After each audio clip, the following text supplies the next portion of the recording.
Hey, from New Jersey, it's the SNL Nerds, the show where two comics from New Jersey nerd out about Saturday Night Live. I'm your co-host, Darren Patterson. And I'm your co-host, John Trumbull.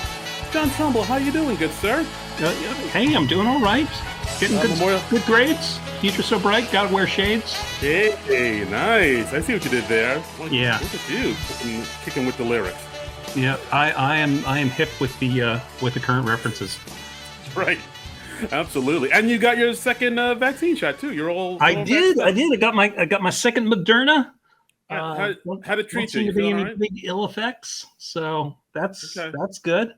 No, you're not. You haven't gotten your mutant powers yet. Dr. Xavier hadn't sent you a letter or anything like that. You're still a mild man on Trumbull. Okay, first of all, Professor Xavier. What'd I say? Use a Dr. Xavier, and I cannot understand. I apologize, Xavier. I didn't mean to misrepresent your doctorate. Or he worked hard for that fake degree in mutantology. I don't even know what his degree is in. But yeah, where'd he go? Where did he study? We don't even know that. I don't know. We don't have time to get into this. We have a special guest today, Darren. We do. Whoa, you're right.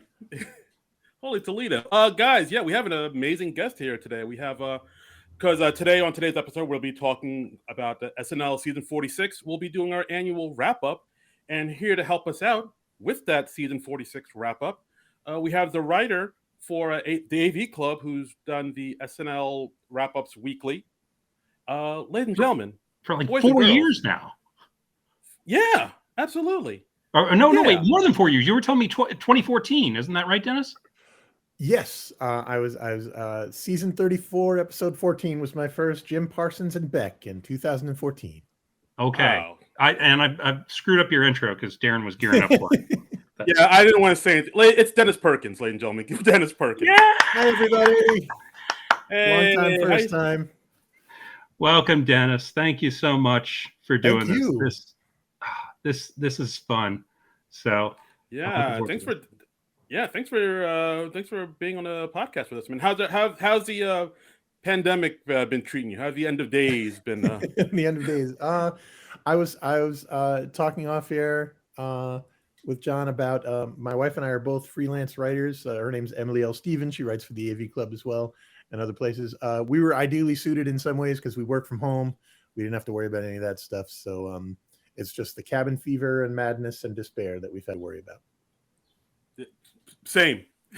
Yeah. And are you in a part of the U.S. where like the COVID spikes or rates are relatively low or high? We're in Maine. Our governor is a sane person for once. Wow. Well, that's always nice. Yeah, so it's been good. We're up over 50% here, and we're doing all right. Yeah, fantastic, my friend. Cool, fantastic. Cool. Awesome. So we had you on because you're a fantastic writer, and I always notice you do those great SNL weekly wrap-ups on the AV Club. And so, I mean, every time we have a guest on, we just got to ask them, about their SNL journey, their origin story. So, I mean, would you consider yourself an SNL nerd, or are you a casual fan? And if you are a nerd, like, what was it that hooked you? Was it a certain episode, a certain performer? Like, were you bitten by a radioactive SNL cast member? Yes, I was bitten by a radioactive Garrett Morris way back when. That's how far back I go. Yes, I am old. I'm older than the show itself, and so I was when the show started. I was 6, and I can't say I stayed up to watch it every night as a 6-year-old. That would be a cool origin story, but I did become aware of it pretty quickly. One of my earliest SNL memories is being a fan of the show, and my parents having a cocktail party and me explaining to some of their polite guests that SNL was super great, and the show happened to be on because it was a Saturday night, and they flipped it on, and it happened to be a sketch with Garrett called Bad Clams. I don't know if anyone remembers Bad Clams. I know the name of it. I don't think I've seen it, I haven't seen it in forever. Exactly. And it didn't go well. And I remember at the time saying to the people who were politely saying, that it gets better, and I've been kind of doing that for the entire 46 seasons. That is an interesting cycle, because I remember the first time I saw the SNL was when my parents were out of town for the weekend, and I basically tricked my babysitter into thinking that I could stay up to watch Saturday Night Live, which I traditionally could not. And we were watching it together, and she was like a regular viewer of it. And I remember watching it, and this was like sometime in the early 80s. And I said at some point, "Is this supposed to be funny?" And she was like, "No, well, this is about what it usually is." And I was like, "Oh, okay." And then it kind of came out that I didn't usually watch the show. And then she was like, "John, come on." She was outraged because I basically tricked her into watching it. I think that's kind of a common denominator for a lot of longtime SNL fans, is that, I don't know if the story about the famous film critic Pauline Kael, who had notoriously high standards and was a huge Saturday Night Live fan. And I didn't know that about her. Yeah, and the story, I can't remember where I read it, but that she would have people over to her house to watch it, and she would always kind of wave off bad shows by saying, "Oh, it's just an off week." And so, that's that's sort of where I've been for a long time. Yeah. Yeah, no, that's great. I mean, and also it's always weird or always kind of difficult when you sort of introduce a show to somebody saying, "Oh, the show's hilarious, you've got to watch it," because you never know what people's like senses of humor are. Some people, sometimes you can introduce something to someone and their maybe sense of humor is a little bit not quite to that. Like, if you show somebody like a Kyle Mooney sketch or like a Fred Armisen sketch, like odds are either they'll like it or they won't. Or, and SNL kind of does that a lot. Like sometimes it'll have a sketch where it's more broad. Sometimes it'll be more absurdist and surreal. Other times it'll just be too dry. So you're always taking a risk with like introducing something like that to to somebody, because you never know what they like. Yep. That's true. I mean, I look at it like, I follow SNL the way some people follow sports teams, because like Darren and I, neither one of us is a sports person. But it's like if you showed somebody a baseball game for the first time, you wouldn't be apologizing for every time a player struck out. Yeah. So you're still rooting for your team. Yeah, so But yeah. I mean, that's the thing I never like when people say like, "Oh, SNL hasn't been funny since blah blah blah." Insert year here, right, where I was in high school. Because that just, have you watched that just blah blah blah? No. Exactly. That really gets my goat, because it's just like, if you ever think about like the year you think it was the best, odds are it wasn't all killer material. Odds are there were some clunkers in there, and it was like touch and go, like it always is. You just have selective memory and just choose to remember the good stuff, the amazing stuff. Yeah, I don't know. But I agree with your sports analogy, because like there are people who say, "Oh, I know why SNL hasn't been good since blah blah blah," but they still root for, I don't know, like the Cincinnati Bengals, or like a team that hasn't done anything in like decades, like Buffalo Bills, or Buffalo Bills have done pretty good stuff, but you know what I mean. Like, and just like a sports team, they have rebuilding years, and sometimes it takes a little while to get the lineup that you need. So, absolutely. And speaking of which, I don't know. Part of me thinks we're like on the precipice of having a rebuilding year for the upcoming season. Just because, I mean, we'll get into it in a bit, but like with this season, there definitely seems like there's about to be a shift happening. I definitely you feel like it's kind of coming like halfway through this season, but like we'll get into that in a little bit later. What do you think, Dennis? How was this season overall for you? I'm with Darren. I think we're seeing a show where it's kind of phasing out some stalwart kind of people, and it's still looking for who the next group of stars is going to be. I like this season. I thought, apart from one example that everyone can probably guess, I didn't really see a terrible episode in there.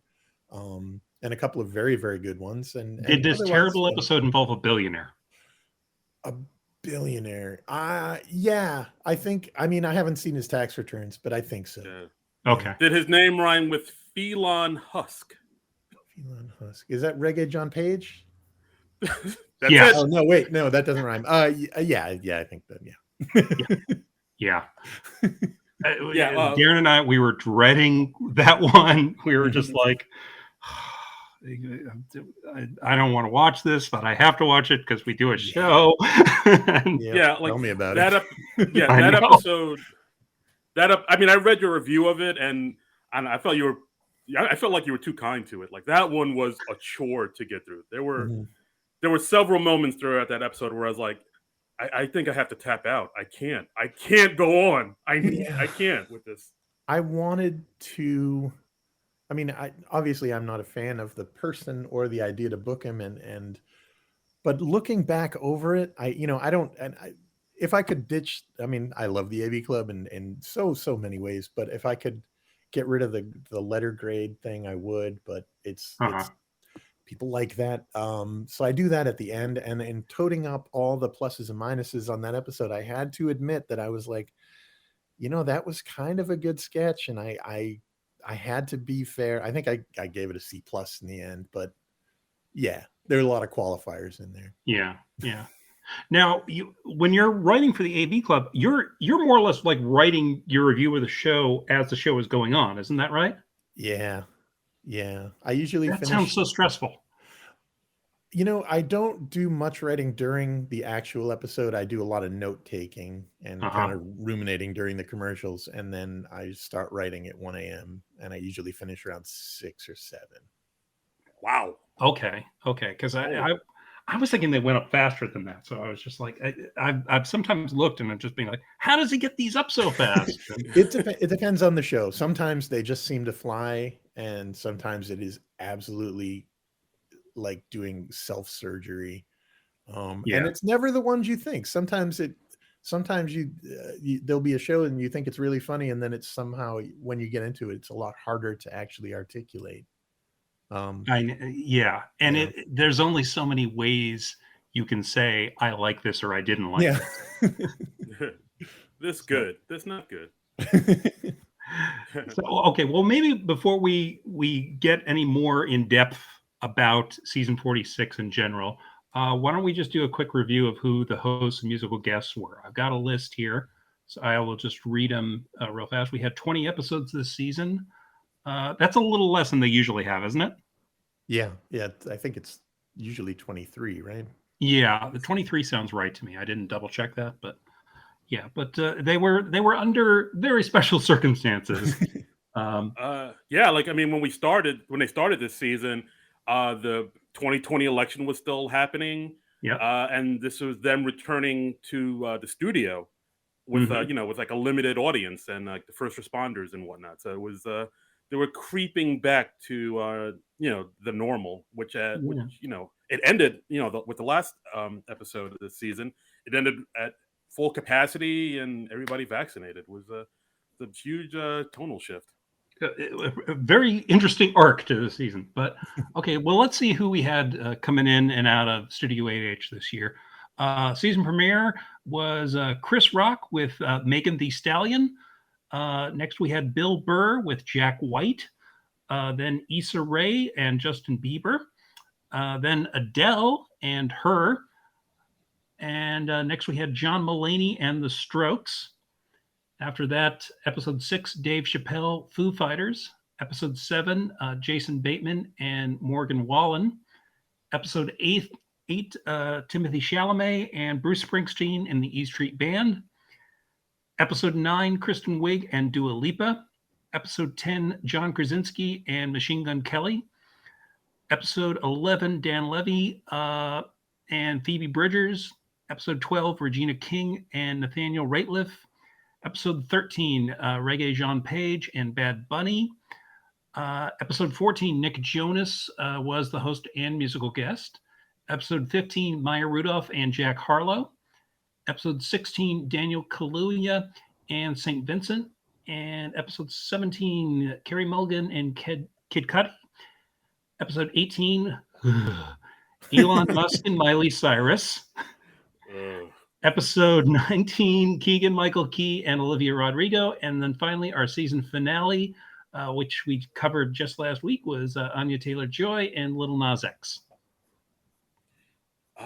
There's a a lot of people ran through it, and I guess overall, I guess I could say this, like I think, like I said earlier, how I felt like this season seemed to see, like you could feel the change. I definitely felt that the change like halfway through this season, because like with the first few episodes, like I said, we were still going through the 2020 election. We had Jim Carrey as Joe Biden. Mm-hmm. We had those, you know, unnecessarily long cold opens that were like 7 or 8 minutes long, and then after the election, like around the with I guess the Dave Chappelle episode, you definitely I felt a shift change. Like a lot of times the cold opens kind of changed. They were a little bit shorter. They weren't necessarily political. We had they sort of changed to like the Britney Spears talk show cold opens, or they had like cold opens that, like I said, weren't even political. They had like a lot of the newer cast members kind of coming into the forefront. So I definitely felt like there was like a little bit of a shift after the election.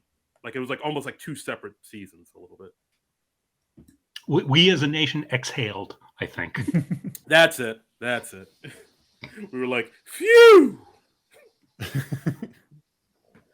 everywhere. Yeah, but those are just my 2 cents. Yeah. Do you want to maybe we can get into some of our favorite sketches of a season? Sure. Do we want to cover like the musical guests first? We can just kind of briefly cover. We don't tend to go too in depth into the musical guests because we're what's the word, old. But but it's a significant part of the show, and I feel like we should cover it. We should at least give it some lip service, right? Yeah, absolutely. I have my top 3 that I remember. Okay. I mean, there were a lot of good performances. I thought the Megan Thee Stallion performance was interesting because, like, she was saying some pretty pro-black, Black Lives Matter type of statements that she kind of worked into her set. Of course, Lil Nas X was quite provocative. Shirtless dudes in leather pants. I mean, splitting his pants. Yeah, the pants split heard around the world, of course. But I would say my top 3 favorites overall were number 3. I would say Phoebe Bridgers, because I didn't know much about her, but I actually enjoyed her music quite a bit, and even that a little guitar smashing moment, which turned out to be all kind of set up and wasn't as spontaneous as people thought. It was all staged. It was still like, I guess, the illusion of danger, which I appreciated. Yeah, it's like, oh, it's not really dangerous. It's like it was all set up. Okay, I'm fine with that. Number 2, I would give it to St. Vincent. She's another performer. I knew a little about her, but I didn't know too much about her. But seeing her there really impressed me. She's a true showman, a performer. She was definitely like evoking old school David Bowie vibes, and she can play a mean guitar, and I really dug that. And number 1, I gotta give it to Jack White, just because I've been a huge White Stripes fan forever, since the early aughts, and just to see him sort of take over the spot, because I think he was there replacing Morgan Wallen, because Morgan Wallen wasn't following COVID protocol, so he filled in for him, and he actually ended up being way better than Morgan Wallen. Him just like shredding the guitar, just in general, like as a person.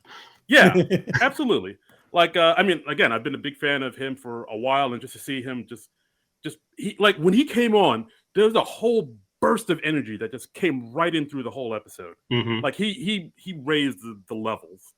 And also, it was like just after Eddie Van Halen passed away, so he was playing a guitar that Eddie Van Halen gave to him or made for him. I forget which it was now, but he was playing that as like a tribute. Right, yeah, because like I remember we were thinking he would play like an Eddie Van Halen song, like maybe Eruption or something, but he ended up just like doing his stuff and playing Van Halen guitar, which is I was fine with, and yeah, I don't know. Jack White's my number 1 for this season. I think Jack White would be my number 1 too. That sounds confusing. I like Jack White the best. I also.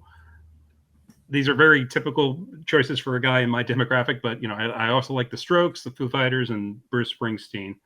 I don't think any of the people who were new to me really floated my boat. I don't think there was anybody like, oh my God, I gotta start listening to them. So, what about you, Dennis? Um, yeah, I am also old, and so I make a joke. My the subject heading for my musical segment in the reviews is always "I am hip to the musics of today," because Yes, I love that. I am old, and there are often people on the show that I do not know, and sometimes this year I really kind of was overall impressed. I mean, on the one hand, you had like Bieber, which I thought was the most unintentionally hilarious musical guest I've seen in a long time.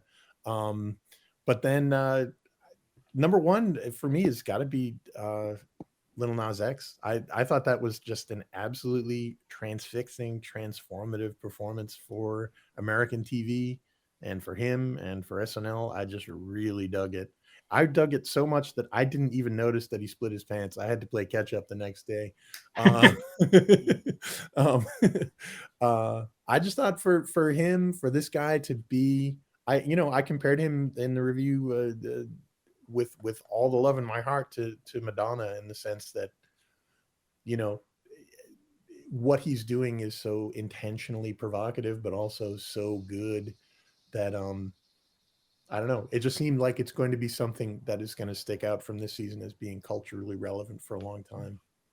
I don't Yeah, I know. can see that. I dug it. Jack White was great. I loved Kid Cudi. I thought his whole his whole thing. I mean, there was a certain comeback vibe to it. Some kind of an just knowing what he's gone through in the last few years. There was a certain intimacy to it and a rawness to it that I really liked. Um, Right, his nods to Kurt Cobain, like dressing in yeah, the Hmm. gray the shag green sweater and the yeah, dress and the second Yeah, performance. that Yeah. was something to see.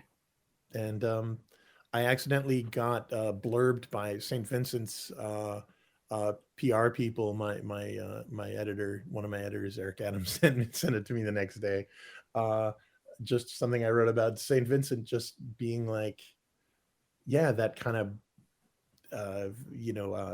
Bowie kind of David Byrne kind of art rock weirdness. It was a theatrical event that I really liked. I thought, because everybody goes on and Hmm. can go on and play a song, but it's the SNL moments, musical moments that I really remember are usually, I still remember as a kid being absolutely just knocked out of my mind by Bowie singing TCV 15 in a dress with like Klaus Nomi as one of his backup singers, and just like saying, "What am I looking at?" And Oh yeah, that was wild. I remember seeing that. yeah, I was like, "Whoa, what are we doing here?" yeah, that stuff will stick in your head. So I got to give it up to St. Vincent too. All right, yeah, I'm gonna have to go back and check out his performances again. Um, yeah, and give that another look. I didn't have the chance to review the musical performances as much as I would have liked because I was too busy reviewing comedy sketches. Yeah. Hey. So Yeah. So, how do you want to do this? Do you want to like maybe talk about the pre-tapes first and then the live sketches, or do we just? I don't know. Yeah, should we split it up and do we consider the pre-tapes as something different from the live sketches? Because I noticed when I put together my list, I did have a lot of pre-tapes on there. Me Uh, too. y- yeah. Maybe we'll do that. Maybe we'll do pre-taped, then live sketches, and we'll weave in maybe weekend update segments or pieces here and there. Okay. I've got another question before we start diving in. Where are we standing on cut for time sketches? Should we Mm. include them or do they not count because they didn't air on the show and they just went up on YouTube? Um. Hmm. I would. I don't know. That's an interesting question. I would say maybe they wouldn't count, but we could definitely give them like a little, a little nod at the end of the show. Little honorable mention, little asterisks. That's the Yeah. word I'm thinking about. Honorable. Yes, I would say that. That's just me. Hey. Okay. Okay. That good by you, Dennis? Oh, hey, I'm the guest here, but yeah, that sounds great. No, no. What you say will determine the course of this podcast.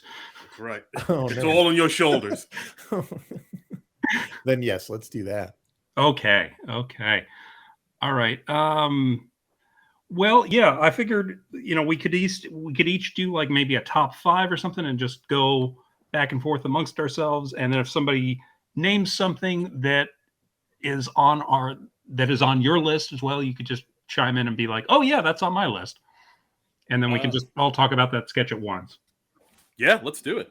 All right. Okay. All right. Who wants to start? Dennis, you're the guest. You want to start? Okay.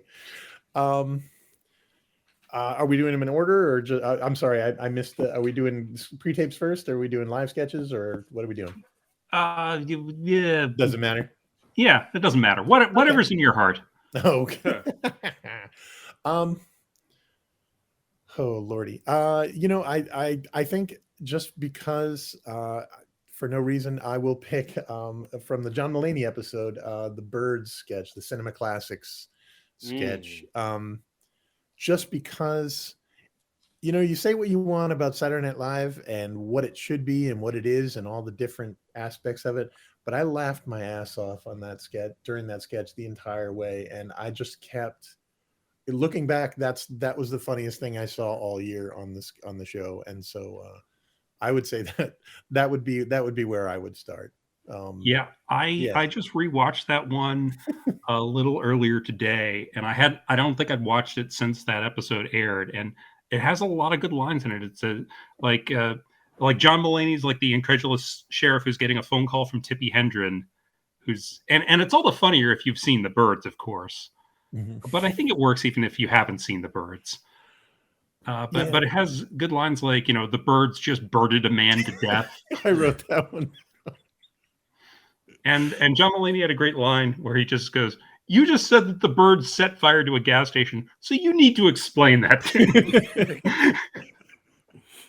Yeah, it seems like whenever they have John Mulaney on, they kind of do maybe a throwback episode, like something that's set in the 50s or the 40s, just because, I mean, the way John Mulaney talks and speaks, he has like an old soul to him, like an old school vibe to him. So they're like, oh, we got to put him in a Tippi Hedren sketch, or, something like a Humphrey Bogart or something like that. Or Sound of Music, or The Birds in this case. Yeah, that was a strong sketch. That's on my list of the best of the season, definitely.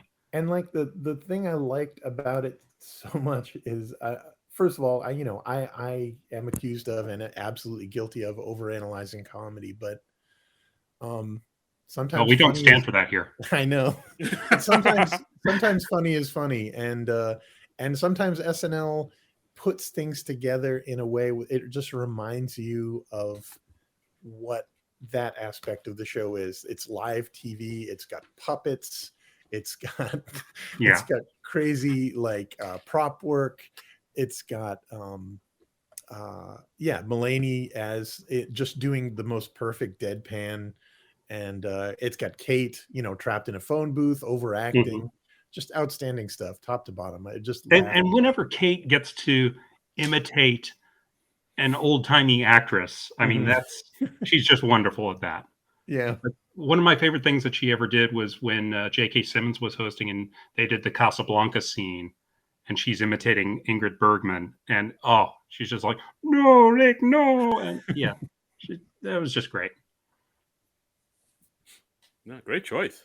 Do we know who wrote that one? I didn't find any writers for this particular sketch. Couldn't either. I did check as all the sources that I had, and I could not find it. They just had a blank space, so I don't know. Hat tip to whoever wrote that sketch. Yes, hat tip to since you. We don't have credits for it, I am just going to say that it was Akira Yoshimura, Wally the Cue Card Guy, and Joey Mohawk. Done. I like it. So great job, guys. Joey Mohawk does good work. He does. Okay. I guess I'll go with one. So I was looking through all the sketches, and I mean, there's some sketches that, of course, immediately stand out in my head that were sort of highlights of the season. But then there was one sketch that I kind of forgot about until I rewatched it, and then I was like, oh yeah, this is a really good sketch. And I'm just gonna speak a little bit about the mirror workout sketch from the Nick Jonas episode. I think I've kind of blanked on that one. I didn't rewatch anything from the Nick Jonas episode, so why don't you refresh my memory on that? Yeah, I mean, I would absolutely give it a rewatch. It's basically so it has Chris Redd and Mikey Day, and they're two guys working out in their apartment in front of one of those workout mirrors. So basically, it's a thing where you see the reflection of a trainer, and you kind of work out with the trainer. And the trainer, it's kind of like the Peloton bike, but like with the workout mirror. So you'll Right. see the Okay. Yes, I'm remembering this now. Right. So Nick Jonas was one of the trainers. It's like, all right, guys, time to get buff. Swole is the goal. And then they switch to another trainer, which is Heidi Gardner, doing more cardio with them. And then it switches to Kate McKinnon dressed as a middle-aged housewife named Shannon Delgado, saying, Yes, "My I name, did like this. Yes. my name is Shannon Delgado, and I'm trapped in the mirror. I was rude to a gypsy, and I can't." And like it takes this weird turn, but Yes. it Yes. really works. I just thought it was like I didn't know where the sketch was going, and then once you see Shannon Delgado as somebody who's trapped in the mirror through a gypsy curse and is forced to work out by Azuzel who guards the gate, and you see this huge Pete Davidson as like some type of gargoyle ghoul standing over him. Again, Pete Davidson doing some incredible work here, Yeah. this was just a great sketch, and the sketch had what a lot of sketches, something that we kind of talked about, like how sketches don't really have like a solid ending nowadays in these, Yeah, they did have a times. strong ending there. Yeah, like when I saw that ending, I was like, oh yeah, that was a solid ending. That's a solid dismount. And just because I'm used to seeing SNL sketches where it kind of peters out or it kind of ends with the external shot and then that's it, or just cutting off abruptly, just not having ending. And this had a great premise, had a great, concept. All the cast members were incredible, and it was like we see Pete again. Hats off to Pete Davidson for doing it in great work here, with just him screaming at Shannon, work, Shannon. Yeah. And it had a really solid ending. Again, it's a sketch that I'm sure a few people may have forgotten about because there have been other sketches and whatnot that have kind of taken, have taken more center stage, I guess. But go back and watch the mirror workout sketch, people. It's a classic. I think I had forgotten that one because like what I do over the course of the season, because there's just so many sketches to try and remember. I when I go on YouTube, I just make a playlist of like whatever I particularly liked in that show, and then by the end of the year, I've got a whole playlist, and I may put that up on our Twitter account once I have it all assembled. But I'd totally forgotten Mirror Workout. I might have forgotten to go through the Nick Jonas episode, but that's a great choice, Darren. Yeah, I had it on my list too. Yeah, hey, nice. Absolutely. That sketch, by the way, was written by Anna Dresden, Allison Gates, and Streeter Seidel. Yeah, I like that I didn't know where the sketch was going, and I loved that it had an ending. God bless him. Mm-hmm. I mean, it's old. It's old hat to criticize SNL for that, but they don't write endings. So, but it was a perfect little sealed loop of a sketch, and I dug it. That's a good one. That's a good one. All right, so my turn. I'm going in no particular order. I'm going to get something from episode 16, Daniel Kaluuya, Beanie Babies. Oh no, wait, I'm sorry. That's a Cut for Time sketch. Which whoa, breaking the rules there. So I'm breaking the rules. I keep forgetting that was a Cut for Time thing. And all right, never mind. Am I allowed a mulligan and I'll do another choice? Sure. I'll allow it. It's highly irregular. I'll allow a mulligan. I'm going to do a sketch from the Carrie Mulligan show. Hey. This is the cold open for that show, Minnesota News cold open, where the news anchors are having an on-air debate about the current racial issues in America. This one, we had the tension between the black anchors and the white anchors. It had Keenan and Ego as the black anchors from this morning show, and then Kate McKinnon and Alex Moffat as the white co-anchors, and then Chris Redd is the poor weatherman who's just sort of caught in the middle. And we had such great lines like, I want to hear what Craig Jorgensen has to say about the black experience. I thought this was really solid. It had a great point of view, and I just loved the tension that they had going. Yeah, no, this was fantastic. I would say, I mean, with the exception of maybe the last cold open on the Anya Taylor-Joy episode, this was probably my favorite cold open of the season. Mm-hmm. I really enjoyed it. I like that it was only like a 5-minute sketch. It was short, that's something we've talked about in the podcast about how the cold opens have just gone on and on and on and just with no ending really in sight. I liked it was short, it was tight, it had a great concept again, and yeah, it had something to say about racial tensions and black and white, and then they also threw in like a little thing about how where I think it was Chris Red was the weatherman and him Mm-hmm. talking about how 17 ain't that young. It got creepy towards the end, but like I Yeah, like yeah, and they were like, "This is why you're in trouble." but yeah, I thought it was a fantastic cold open. Great choice, man. I Yeah, thank you. agree. Yeah, that was on my list too. Ooh. Yeah, it's written by Che and Josh Patton and Gary Richardson, from what I can see. And Gary Richardson keeps showing up. I was looking.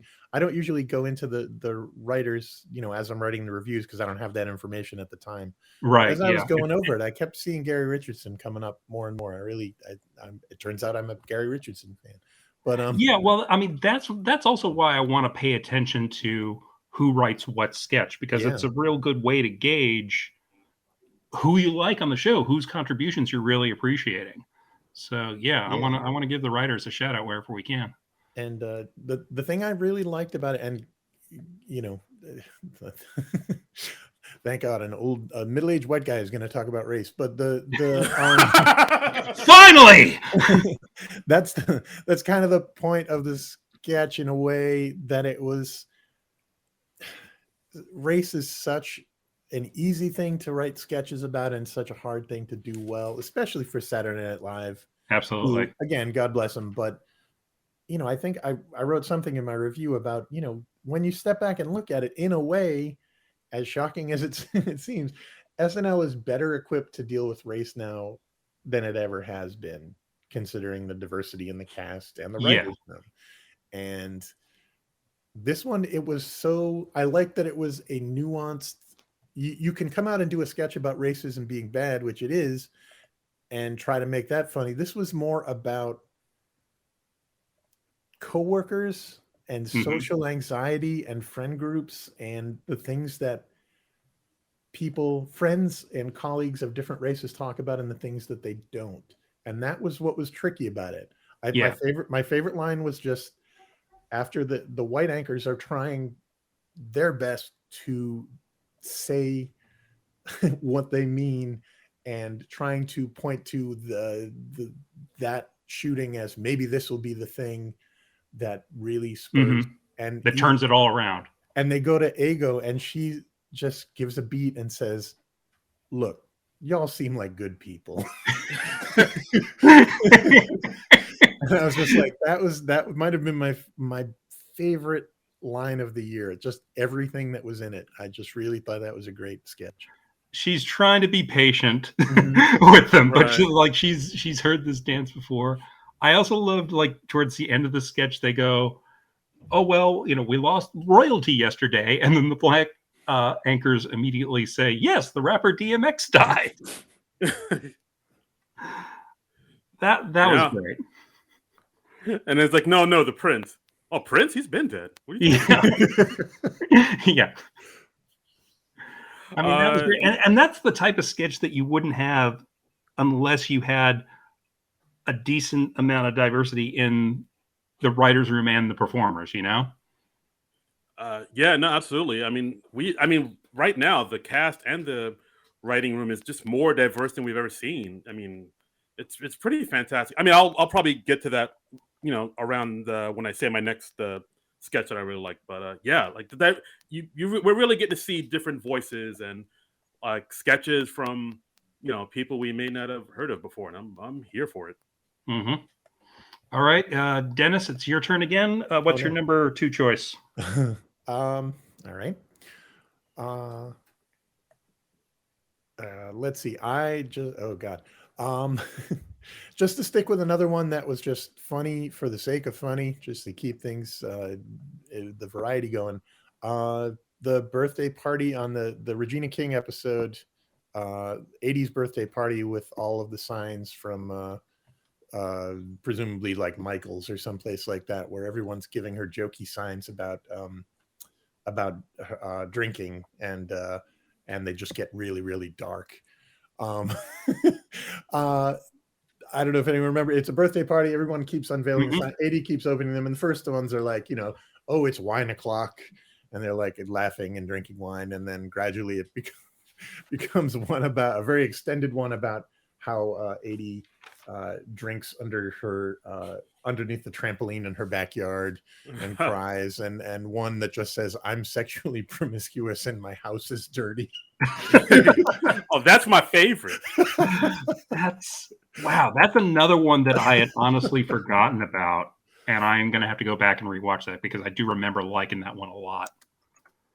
It just had a lot of really funny women in it, and there was just something about the lived-in kind of I don't know. It just seemed like something extrapolated out from endless like attendance at like polite neighborhood gatherings that just takes a really dark turn. I don't know. It just worked for me. That is cool. No, it's great. Yeah, I mean that sort of kind of hits at something that I have noticed throughout this new season, where there's been a good amount of like a slice of life sketches that's gone on throughout this whole season. Like that sketch. If you remember the amusement park sketch from the Nick Jonas episode, where Kyle has that huge Joe Gardner doll. I mean, that was like a kind of a really like more of a quieter sketch that's like a slice of life, and the jokes weren't as obvious, but it was a funny sketch. Or what else was there? Maybe the hailstorm sketch from the Chappelle episode. The category sketch from the Kaluuya. There's a lot. There's been a lot more like slice of life sketches of just like everyday people doing everyday things, and sketches that maybe don't lean on as much as like it being about like the new trending thing or person that's happening in the news. And no, I really dug that. Was Categories the one where everybody at the party was getting busted for taking part in the insurrection from January 6th? No. The Categories one, that was more. You might know it as a Rummy Cube with Josh Wine. No, that's not ringing a bell. Wow. It was. I mean, that one was kind of controversial, just because a lot of people didn't. I think people either didn't get it or they just thought there weren't any jokes in it. It was the one where Kate was being very passive aggressive because the people didn't want to play her game. Okay. Now I remember that. Now I remember it. So just her making noises in the background and like slamming the door of the washing machine just over and over again. Right. It was. And then the punchline is, she just bursts out that we watch Deadpool on my birthday, and you won't play the game that I want.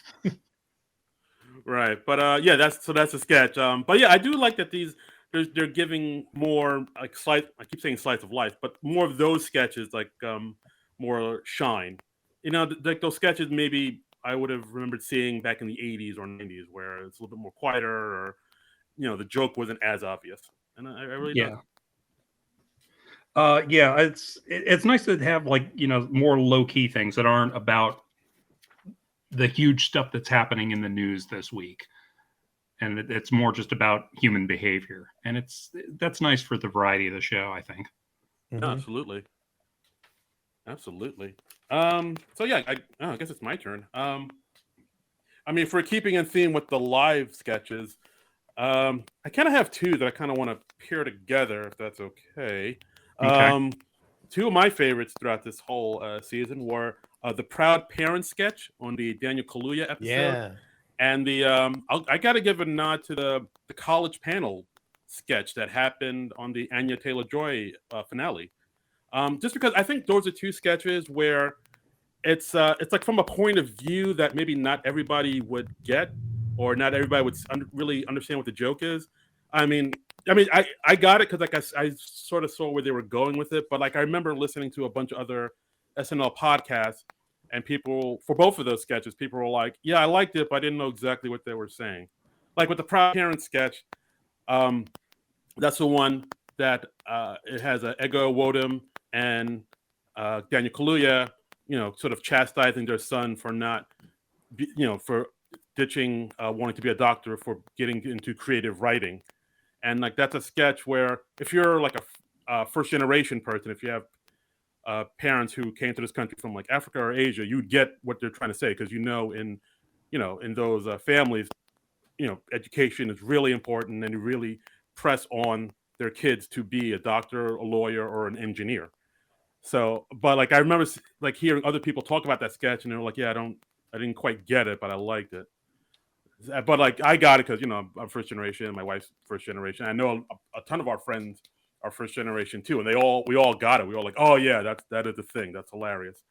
And with the college panel sketch, that's another sketch that I thought was fantastic because it kind of touches on that thing where if you ever watch a lot of like interviews, especially like with Hollywood Reporter or Variety or whatever, like if the person is interviewing somebody who's a person of color or a woman or a gay or person or a LGBTQIA, they're going to ask like all these kind of hard hitting, kind of depressing or serious questions. Whereas if you're a straight white guy, you really don't get those questions. You get like, frisbees or dogs. You'll get like more lighthearted Dogs. stuff. Exactly. And like I love that sketch too, because like as they get more and more into those questions, the questions get simpler and simpler for Pete, and Pete just gets more childlike and simpler with his answers. He's like, Max, PlayStation? PlayStation. like something like that. Yeah. And then they ask Heidi questions about marital rape and like Jesus Christ. So and then they ask Punky Johnson. It's like if after they talk to Pete and it's just PlayStation, it's like they regress to like caveman speak, and the question is just like, "You gay woman, no dress?" Yeah, exactly.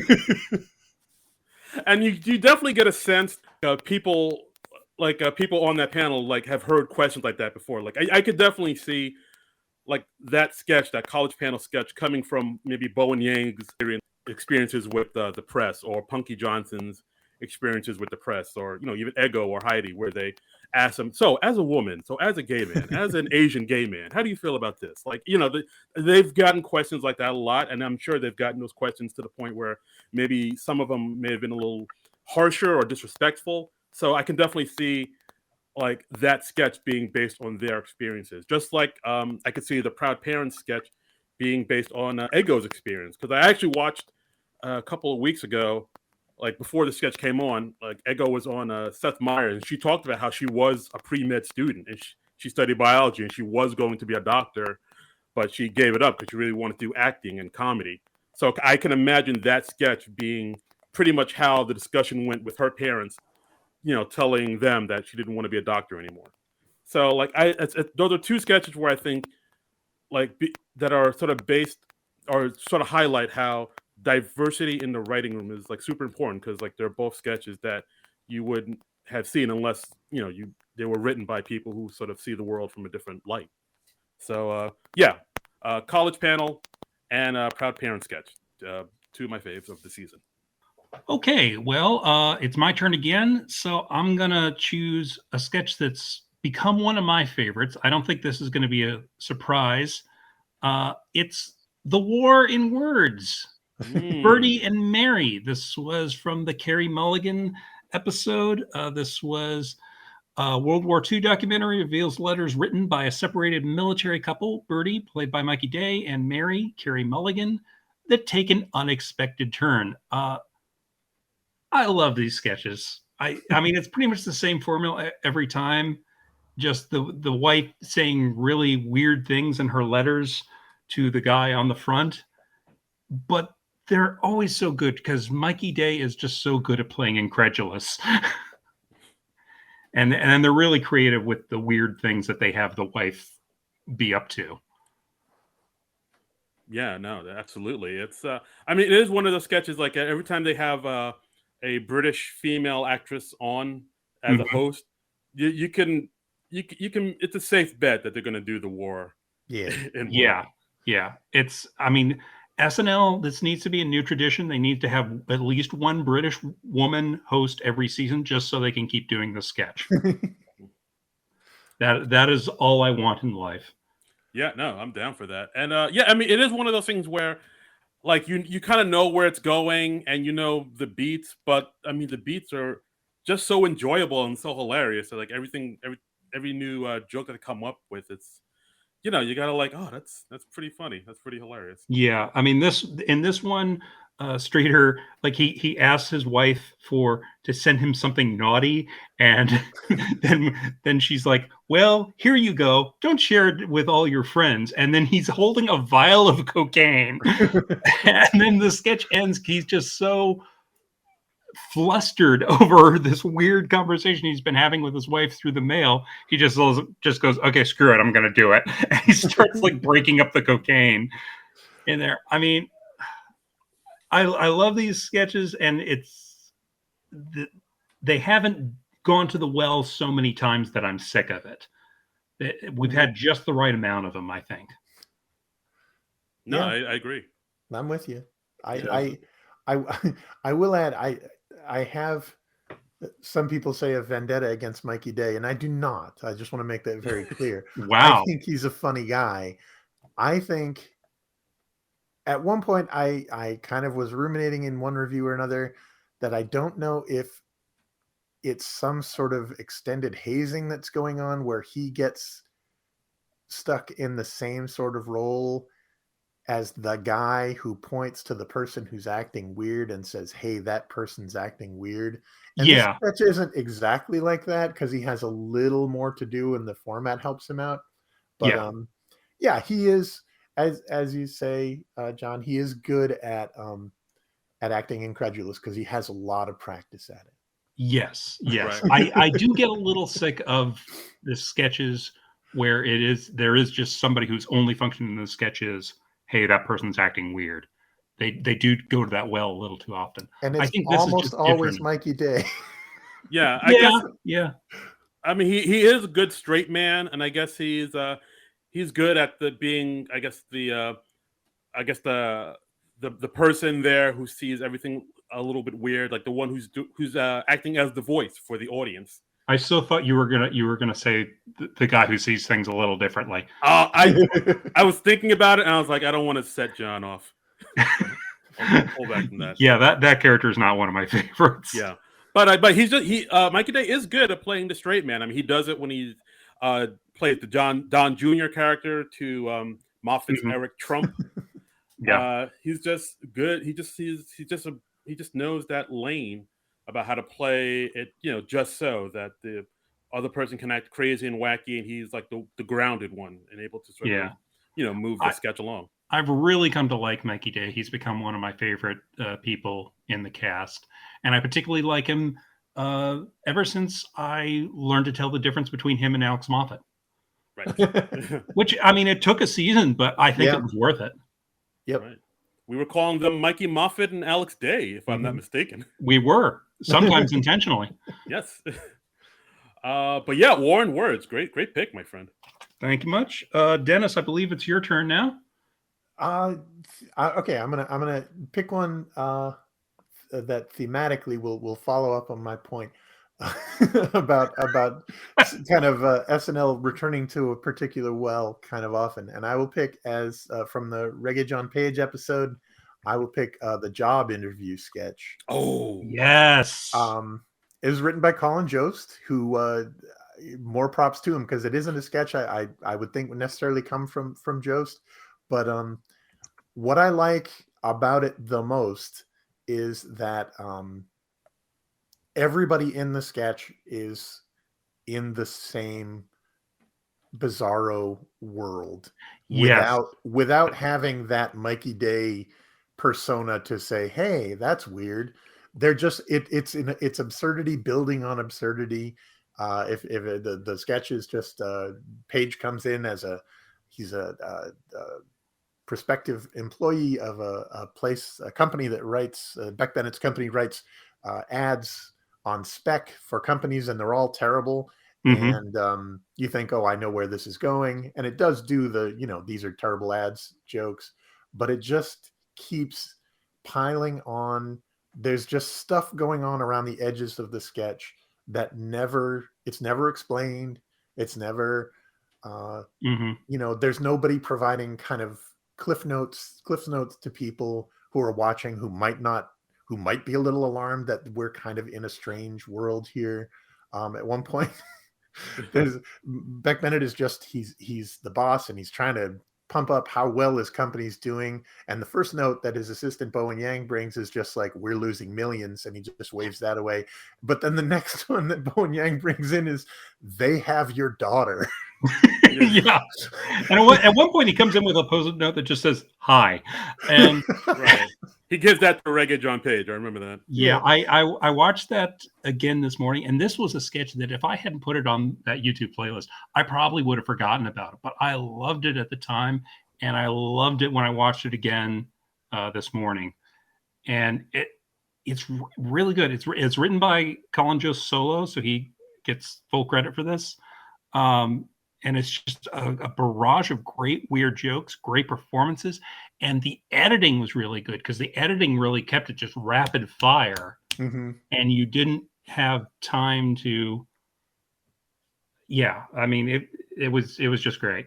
Yeah, I mean, one of my favorite jokes in it was in the beginning of the sketch when Reggae sits down with Beck, and Beck says the name of the company is Mixed Martial Media because it's like a media company, and then later on in the sketch, Beck says to Reggae, "So what makes you think you're MMM material?" I'm sorry, I stuttered. Material. Yes. Like that is such, because like you got to remember that the name of the place was Mixed Martial Media, and then they just did a joke that played on that like a few minutes later, and like I don't know, there was so much going on in this sketch. It was just so quick, rapid fire absurdity to like a level that SNL doesn't get to very often. It was almost like almost maybe Monty Python-esque, maybe. Wow. It was maybe. I think that's the vibe that I thought of too. I mean, we're not going to compare, necessarily two shows, but yes, it was a sketch in its own reality. It was self-contained, and it didn't fit into any existing template. It wasn't commented on from the outside. It was just what it was, and it was just really good. Yeah, that's a great point. That sketch wouldn't have been half of what it was if there was somebody sitting there going, "This is a weird job interview." I mean, right. that doesn't necessarily add a whole lot. Right. It's just like it's just a sketch where everybody is just in on the absurdity, especially like to the point where the two of them, Beck and Reggae, have like this sort of standoff, and looks like they're about to pull out guns and shoot each other, but instead they pull out these big pool noodles and just like slap each other with it, and then Bowen comes in screaming, "Stop it, you'll kill each other."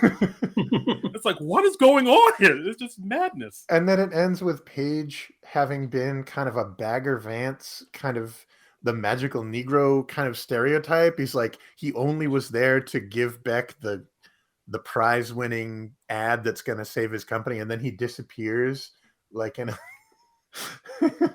and after putting on like a rakish like Morgan Freeman hat, and then Bowen Yang comes in tears, and you think it might be because the guy's gone, and he's just like, "No, that was my hat." Yeah. That sketch, I don't know, I feel like it's another sketch. It doesn't get the props it deserves. It was a really like fantastic sketch. I really dug it. That was a good one. Absolutely. That's all right. Well, since I'll keep in theme with the pre-tapes. I'll talk about a sketch that when it came on, I rewatched it like over and over again, just because there were new things I was finding in it that I just loved and appreciated.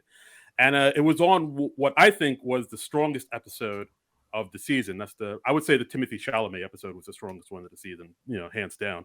But my favorite sketch or pre-tape out of one of my favorite pre-tapes, the December to Remember car commercial. Yeah. The Lexus commercial. Oh, damn it. I should have put that on my list.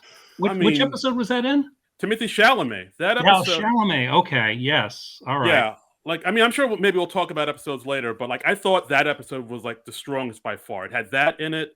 It had the Rap Roundtable sketch, which I really liked. It had Dionne Warwick, which I really liked. We got to see Melissa do her Dolly Parton impression. Tiny Horse. That was a really solid episode, that one.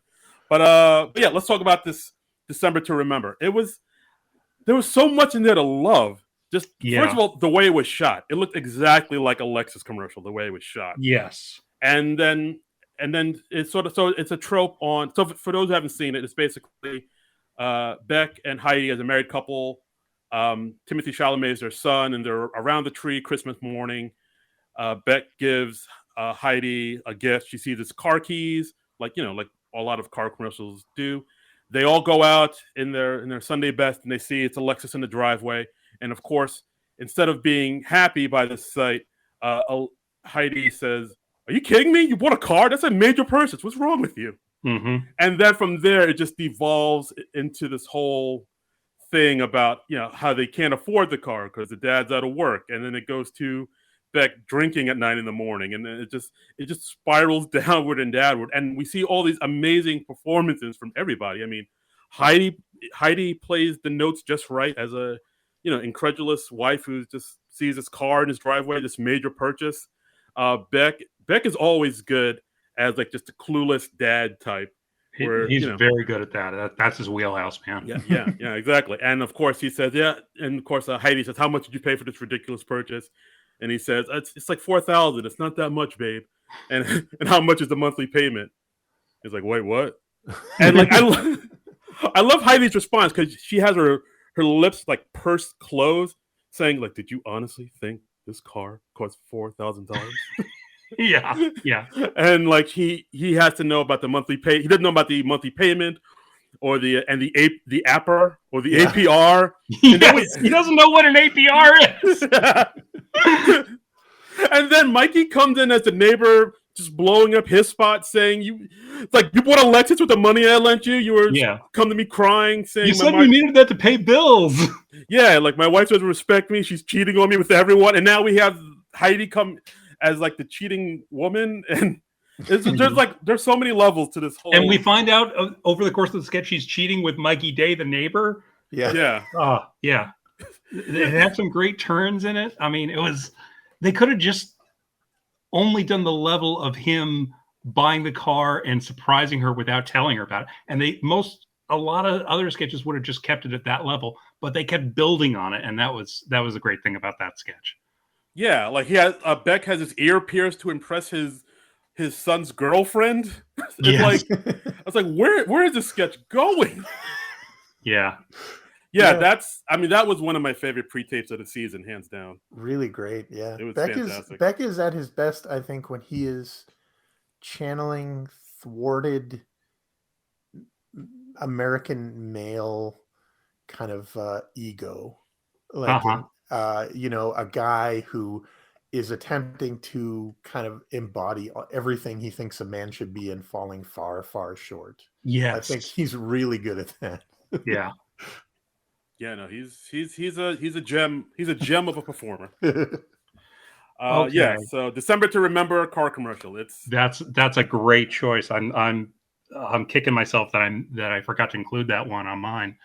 But I'm glad you got it.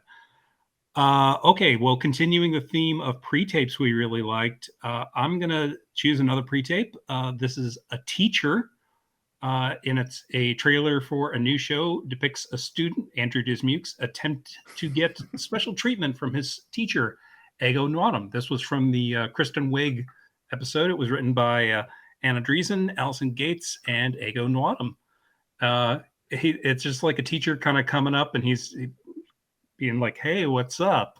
And Ego's character, the teacher, is just having none of it. And she's just like, "Yeah, you're failing out of my class. That's not hot for me." and he's like, "Oh, well, you're being awfully mean about this." And she says, "Yeah, I got that swagger that you have when you're not a pedophile." Again, it was just the performances were just great. It was a great thing for Andrew Dismukes. Andrew Dismukes had more standout moments this season than I'd remembered, and this was one of them. He was really good. in this too. Yeah, like I mean, that's another thing I've noticed, that like Andrew Dismukes is definitely, he's like slowly sort of coming to the forefront. He I had a mean, if really you're, good first season. yeah, I guess he's sort of maybe taking over the like the young teenager slot that maybe Pete Davidson used to occupy back when Pete was a young buck, and now he's a seasoned vet. So like Andrew is like the new young kid. He definitely had, like you said, like this season he's had a lot of standout moments. The what was it, the post COVID dating sketch in the Nick Jonas episode. My name is Guy Piano. That was a great moment. And of course, his weekend update segment where he got to, talk to the audience, tell them he was from Texas and nobody cared. Yeah. Like little things like that. He's slowly like sort of, he's slowly sort of ingratiating himself with the audience, and people are starting to like sort of take notice of him. I think on the last episode where he was with the prom date, where which he had a hand in writing that sketch, the pre-tape where again Beck as a middle-aged goofy dad blows off his nuts with a shotgun. Yeah. Like he people start to take notice of him there too. Like I think next season we're definitely gonna see more and more Dismukes, like as he sort of gets himself acclimated in the show more, and like I think he's gonna be more of a standout next season, definitely, for sure. Yeah, I agree. He had definitely a very strong season. It's and the Darren, what you mentioned, his direct to camera update piece was very much a Pete Davidson piece. He's kind of forging his own kind of identity right to the audience, and they really responded. And yeah, I think he's a lock for a cast next year. No, absolutely, he's in there. Well, wouldn't it be like still another year before he gets bumped up to repertory player? Because I thought it was like you do featured player for 2 years, and then if you've done a good job, you get bumped up to the regular cast. Like Chloe and Bowen were both featured players still this year, but I'm sure they're both going to be in the main cast next season. Yeah, I don't know what the hard and fast rules, if there are such things, but that seems to be the pattern it's been going. I mean, some people have jumped right, gone from A ball to the show, right away. I think Kate McKinnon did that in her first season. I think they jumped her up, but yeah, that seems to be how it goes. But I mean, it seems like nobody starts as a full cast member. There's always like that apprenticeship period. Yeah. Absolutely. Okay. Yeah. So Dennis, you have another. Another one on deck. Excuse me. The sticking with the are kind of introducing the idea that this was obviously the last year and a half have been a whole everything's been different with COVID, and the way the show has kind of incorporated that just as an as an everyday kind of fact. I would go with, from the Adele episode, the fortune teller sketch. Ooh, interesting. With the 4 happy-go-lucky friends go to a fortune teller's shop. That's Kate McKinnon as a goof, like just as a fun thing to do. And she starts. This is the introductory title. This is in 2019 that they did this. Oh, and yes. Kate starts giving them very specific predictions, which are absolutely baffling. And my favorite one was where she tells Adele she can see her buying stamps and being very happy about buying stamps and screaming to the sky, "Screw you, U.S. Postmaster Louis DeJoy." And Adele just saying, "Why do I know the name of the United States Postmaster in 2020?" Yeah. I don't know. It worked for me. Obviously, COVID sketches were plentiful, whether they were about it or whether it just kind of incorporated the idea of isolation and pods and things. And I don't know. This was still pretty early on in the season, and it was just kind of SNL planting a flag, finding a way to make those kind of jokes. And I just thought it was very clever. I really enjoyed it. Yeah, that was a good sketch, I remember, and that was one that had kind of fallen off my radar. And it had to be tough to write the show this year because like we have this huge common experience that everyone in the country is going through to some degree or another, but you want to find a an original way to get into it. It can't just be like complaining about quarantine or whatever, you know. So that was a real original way to go about it, I think. No, absolutely. Just sort of reflecting back on all these things that are happening now that, like, if you told somebody a year ago would happen, like, oh yeah, we're worried about the post office closing down or something like that. Mhm. They'd be like, what? That's not a thing, is it? And Yeah. yeah, And sure enough, it was. I think we saved it though. I think we're yeah. Yeah. And I just like one of the predictions was, because somebody asked very excitedly, like, what does the next year hold for me? What is gonna capture my passion? What am I really gonna be into? And then she looks into her palm and says, adult coloring books. Sure. Yeah. it's a good line. It's a good line. I unfortunately don't see any writers listed for that sketch. So again, Yeah. hats off to Akira Wally and Mohawk Joey. Yes. Some of your best work, boys. Yep. Okay. All right. Well, yeah. Let's. I guess I'll say another one. Let's talk about this one that kind of went viral and was like pretty popular. Let's talk about the Muppet Show sketch, guys. Yeah, I knew we were going to get to this one. We have to. We have to. From the Keegan Michael Key episode. And if we did not get to this one, we would be more than welcome to leave. I mean, my lord. There have been a few hosts on this season where you just look at them and you're like, oh, that guy could have been a cast member. Like, I feel like from the Dan Levy episode, like the way Dan kind of played with the rest of the cast, like it was like seamless. And I thought, oh, he could have been a cast member. He's really good. And I feel the same way about Keegan Michael Key. Like, he definitely could have been a cast member just because he had that huge history in improv and sketch. Yeah. And I mean, I don't know. I mean, again, the premise for this Muppet Show sketch was pretty ingenious. I mean, it's kind of is something that we've all thought, like how basically, Statler and Waldorf just get to scream all these and heckle all these things at the Fozzie and Kermit throughout the entire show, and no one does anything. So for them to just take that idea and build a whole sketch around it and puppets around it, and and again, Melissa Villaseñor coming through with the great Lily Tomlin impression. I mean, holy moly! I thought it was fantastic. It got a little dark, but it wasn't too dark. It was still dark, but still, like, I guess maybe playfully dark.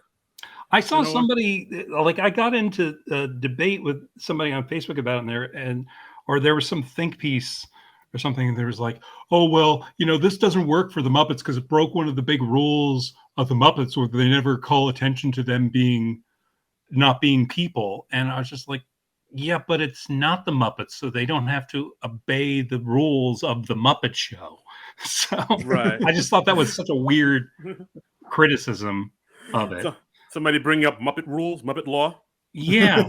I don't know. I loved that that Statler got black eyes.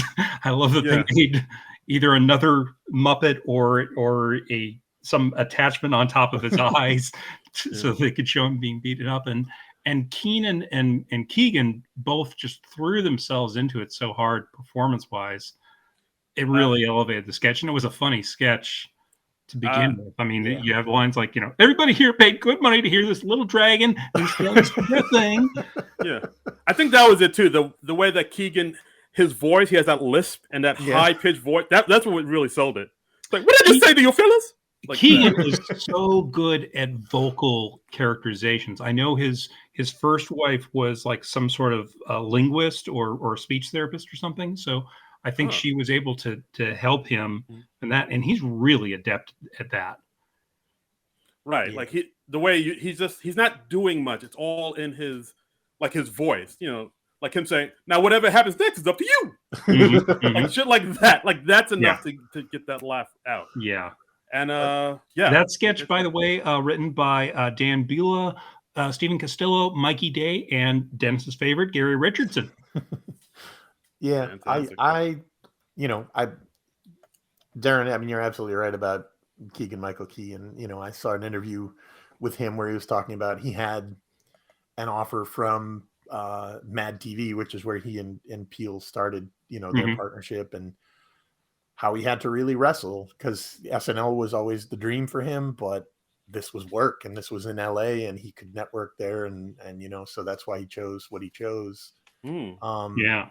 But and that has to be a tough choice if your Yeah. dream is to get on SNL. And like, not that Mad TV didn't do or couldn't do great stuff, but it's a different sort of thing than like the show. It's never going to be the show you dreamed of getting on as a kid, because it wasn't around when you were a kid. Yeah. If you're in Keegan-Michael Key's age group. No, absolutely. And Yeah. Okay, well, I'm going to choose another one from the Keegan-Michael Key episode. This was the cold open, the No More Masks cold open, where Kate McKinnon played Dr. Anthony Fauci, and she had people from the CDC doing improv scenes to present different scenarios to demonstrate the new COVID-19 mask guidelines. And because they were improv scenes, they always took a weird turn that just sort of was not getting the point. Like after one, it was like, the message should be you need masks on planes, not everybody horny now. Because they're just like, hey, I haven't been with somebody in over a year. Do you want to get with this? And she's like, you know it, King. Yeah. It was really funny, and it's a Colin Jost, Gary Richardson sketch. So they did a great job, and I also like this because it used almost the entire cast. Yeah, I have noticed it doing that more and more, where they're trying to put in the whole cast in these cold opens, that cold open you just mentioned. Of course, it had the Mother's Day cold open and the final one for the finale. Like I appreciate that they know they have a huge cast. They even say it in the cold open for the finale. It's like, yeah, we got a pretty damn big cast here. But like I appreciate the fact that they're trying to get everybody like a moment to shine here or there whenever they can. Yeah. But, that cold open was pretty fantastic. Dennis, you got anything to say about this particular one? Or I do. I didn't like it. Oh, really? Oh, well, let's hear why. Whoa! I didn't realize this is one you hated. Controversial. I mean, it's not terrible. I just it's tied into what I one of you was mentioning. I can't remember who, but talking about how halfway through the season, sort of there was a a shift. Once the election was over. And the cold opens, they were freed up from the tyranny of Alec Baldwin and Jim Carrey and having Let's talk about the insanity that happened this week. Yeah, and so it kind of eased back on, and this was political only, really, in the sense that some people don't believe in science, I guess, and that's suddenly politics in America. But I liked the sketch. I just thought it was eased back to the point of irrelevance. Like it presented itself when you see, a cold open with Anthony Fauci and the CDC and COVID, you think they're going to get into some news of the day kind of stuff. And I guess I was a little thrown just how fluffy it was. I like the idea that there are just these frustrated scientists at the CDC just swarming the halls of the CDC, and Fauci says they all minored in drama, and and that they're all just really want to be improv comedians, and I don't know. I thought it was cute. I can't say it would have made my list. I'm sorry. No, so it sounds like you just wish it had like more bite to it, or a reason to exist more than it. Damn. Okay. No, I like this because Darren and I, we find ourselves on the same page more often than not. So we don't often have big debates like this where one of us loved a sketch and one of us hated the sketch. So I didn't hate it. I just, it was cute. Like this morning I saw like a tweet you made. You quoted our tweet about you guesting on the show, and you used a gif from the Californians, and I was like, wait, does he like the Californians? I don't. I was mainly, I just searched SNL gifs for things about people looking panicked and frightened. Yeah, well, the Californians is a good sketch for that. Yeah, that was me. So that, it's so funny. Like the Californians, it's one of those sketches, and like the people who did it and put it together, I usually love. Yeah, but that sketch, I was just like, oh, it grind my teeth. It's a lot. That sketch is a lot. It's a lot to take, and it's like you either love it or you hate it. And I was in the hate it camp, I'm afraid. Yeah, not to keep talking about my dumb review format, but one of the categories where I talk about recurring sketches. Yeah. Nobody ever. It's an awkward joke that I just keep leaving in there. And what do you call that sketch? The Californians? Yes, because and you do the little double snap. It's supposed to be like an aristocrats joke. No, I get it. Yeah, and I always put the Californians in because that's the epitome of a sketch that never should have really been on the show in the first place and was on to an extent that became obscene. Yes, I mean they went to that well way too often. Yeah, absolutely. Oof. Way too often. Yeah. So Dennis, you have another favorite you want to talk about? Yeah, let's talk about something you liked. Yeah. Let's talk about lesbian period drama. Oh yeah, that was a contender for me. That was a what? That was a contender for me. That was one of my ones. I was like, I don't know if this is in my top 5, but I really liked this. Yeah, I really liked it. The premise is just basically, it was basically taking off on Ammonite, which is a movie that very few people saw, with Kate Winslet playing a real life, supposedly closeted 19th century geologist who is supposedly drawn to this young woman in her employ, and it's full of halting glances it's the joke. It was written by Kate, who's in it, plus Allison Gates, Fran Gillespie, and Sudie Green. Yeah, and I just have a sense of Kate just channeling a lot of inner kind of rage giggles at the long history of Hollywood putting out these very gauzy, kind of almost but not quite out dramas about women who almost but not quite consummate love affairs, and putting it in period dress and having these acclaimed actresses in there. And I just thought it was very SNL. For their film sketches have become so good at aping the style of the thing they're parodying. Yeah, that this was just gorgeous and perfect. And the line that really sold it for me was the voiceover, just narrator saying, and with Best Actress nominee, The Wind. And a couple lines I wrote down from that sketch were, will these lesbians be lesbians together? Yeah. and also, all building up to a sex scene so graphic, you think, oh yeah, right, a man directed this.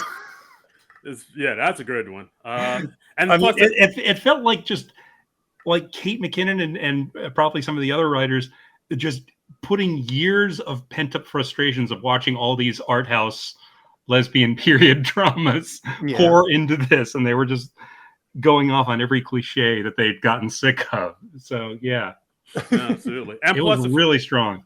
And plus the fact that this was during the Carey Mulligan episode, and the type of film that they were like parodying, it totally seems like a movie that Carey Mulligan would actually be in. Yes, 100%. My only thing that I pointed out at one point, it seems like it was baffling that they were name checking these other kind of movies like that, and they put in the recent movie Portrait of a Lady on Fire as kind of the movies that are obviously directed by dudes, but that was actually directed by a woman, and I would expect that Kate wouldn't sign off on something. Oh no, it's based on a lie. Oh boy, damn it. Yeah. Oh, but anyway, really funny sketch. Really funny sketch. That was a strong one.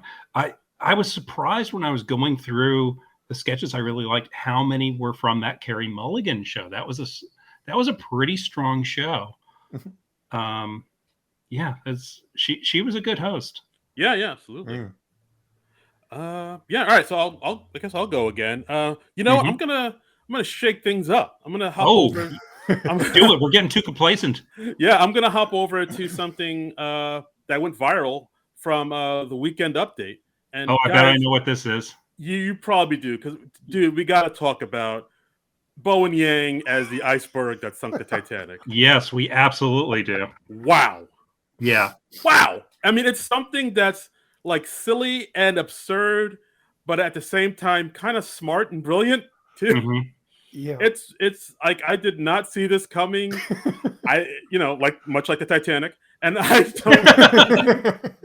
It's such a great performance by Bowen. I mean, for those that don't know, it's he's playing the iceberg that sunk the Titanic, and he's there to promote his album, his Right. EDM pop Fantasia album, and all Colin wants to do is ask him questions about his past that he'd rather not talk about, and these aren't the questions we discussed, Colin. Yeah. And it's such a great concept for a desk piece because I mean, look, at the first time you have to think about the fact that whenever they talk about the Titanic sinking, they always say the iceberg that hit the Titanic. Right. And Right. if you think about that a little bit, you gotta be like, that can't be possible. Like it's an The iceberg. iceberg was not gunning for the Titanic. Yeah, Yeah. it's not the aggressor. And he actually had a line. He was like, first of all, you came to where I live and you hit me. Yeah, That's brilliant. yeah. You think about it, it's like, oh yeah, there's no way. Like it's the ship's fault. The ship. Yeah. This is all the ship's fault. So why do we keep Yeah. blaming this iceberg? And he also had a great line when he's getting indignant. He just goes, you know how all those people died? They drowned, bitch. That's not on me. That's water. Nobody's canceling the ocean. Right. Yeah, it's just such a great. That's a great point too, and to wrap it up in this, it wasn't even a sketch, but it's like a desk piece. But it's one of those things where it's absurd and silly, but at the same time, kind of smart and brilliant because you have to think of like whenever we talk about the Titanic, we say the iceberg that hit the Titanic.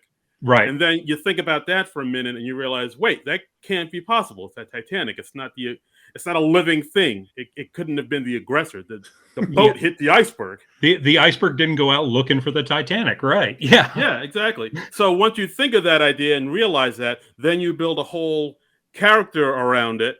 And to have the iceberg be this person who's just trying to promote their album on Weekend Update, that's just like a whole nother level of absurdity to it. And we've all seen those talk show appearances like that, where it's like the first example I can think of is like when like Paris Hilton was on Letterman after she'd gotten out of prison or something, and she was like, "Oh well, I don't want to talk about that at all." And Letterman was like, "Well, that's all I want to talk about." And it's such a cringe thing when they're just trying to. Or like, Martha Stewart is like, "Oh, please let me just make my salad," after she just gotten out of jail or prison or whichever one she was in. She's one of those things. Yeah. There was that, and there was also, I think I remember this one time where, like, I think it was like Tom Selleck. He was on the Rosie O'Donnell show. Oh yeah, and she started asking him about gun control. I remember. Yeah, and even at one point, and like it got awkward. And even at one point, I remember him saying, "Look, I'm just here to promote this show. I don't want to talk about guns, Rosie." It got weird. It got really weird. And it's I mean, on one hand, it's her show, but on the other hand, that's not exactly what you expect when you come on a morning talk show. Yeah, it's supposed to be light. You're supposed to make your guests feel at home and entertained, and they're not here for gotcha journalism. Yeah. But back to the iceberg. Sorry. But yeah, and the way Bowen played it, it was pretty fantastic. It was pretty seamless. He knew the right tone to hit. He knew the right beats. I love how when he was describing what happened, he had this one quick joke where he says, "Oh yes, I felt something hit me," and I was like, "Oh, I'm sorry," which is insane. Yes. like he threw in a quick joke for something we all can relate to, where somebody bumps into us and we end up apologizing to them. Yes. And like that's like a really quick little thing he threw in there that got like a huge laugh. And I don't know, Bowen really knew how to play this character, and him just ended up singing his Loverboy song at the end was a great way to top it all off. I did notice like after that desk piece, Bowen's profile definitely like raised up a little bit more. You could definitely like he's like now on the cover of Entertainment Weekly, and like I think that was the part that really kind of broke him in a way, like that made him introduce him to a wider audience. I mean, we all knew he's been really good a little bit here and there. Another thing he did this season, his Fran Lebowitz impression. That was a really good impression. Yes. Yeah, and so like, we knew it was all leading up to this, but after that iceberg sketch, that's when everybody was like, "Who is that guy?" That's when he had arrived. In my eyes. I really have come to dig his contributions to the show. I look forward to seeing what he does every week and what he's going to do. I like his performances. I like his point of view. I don't know if we mentioned the writers for this. This was Bowen with Anna Dresden. Right. Yes, he did mention that it was like an Anna Dresden joint. I think he collaborated with her on it, and yeah, it's such a memorable moment. I really dug it. Yeah, I saw an interview. I think he was on Seth Meyers where he was talking about Anna Dresden had pitched it to him very early in the season, and he was like, "Sure, yeah." And he had apparently been thinking about it, and then came back to her later in the season, was like, "Hey, are you still into that iceberg thing?" And she had absolutely no idea what he was talking about. And then she's like, "Oh yeah, the iceberg thing." And that's what I like about SNL. It's just an idea that ruminates and germinates rather, and people, it just won't die. And then the next thing you know, you're asking props to make you an iceberg head mask, and right. That's one of the things about SNL I really like. I'm glad to hear that it's not just us who totally blank on sketches that are ideas that the show has done. It's also people on the show. I think a little while ago we reviewed the documentary that James Franco did a few years ago about just following SNL through the production week. Oh, Saturday night. Yeah. And my favorite moment from that, he was shooting back when Seth Meyers was still head writer of the show.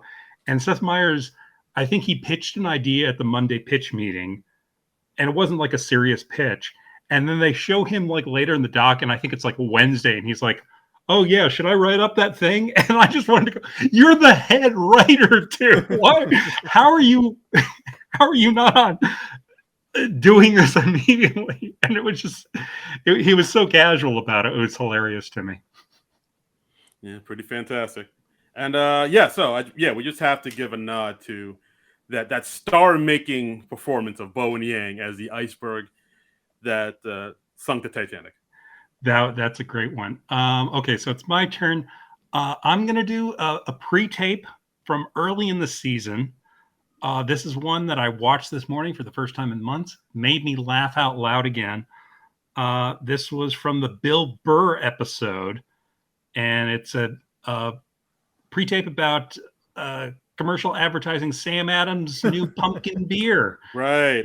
He's a genuine guy from Boston who's reviewing the beer, and he's this Boston loudmouth, and he's like, "Yeah, well, this is like if you have a party and your friend brings over this crappy beer, and then it sits in your refrigerator for 8 months, and then somebody's over later on, and you're like, 'Hey, you got anything to drink?' And you're like, 'Hey, I got this pumpkin shit.'"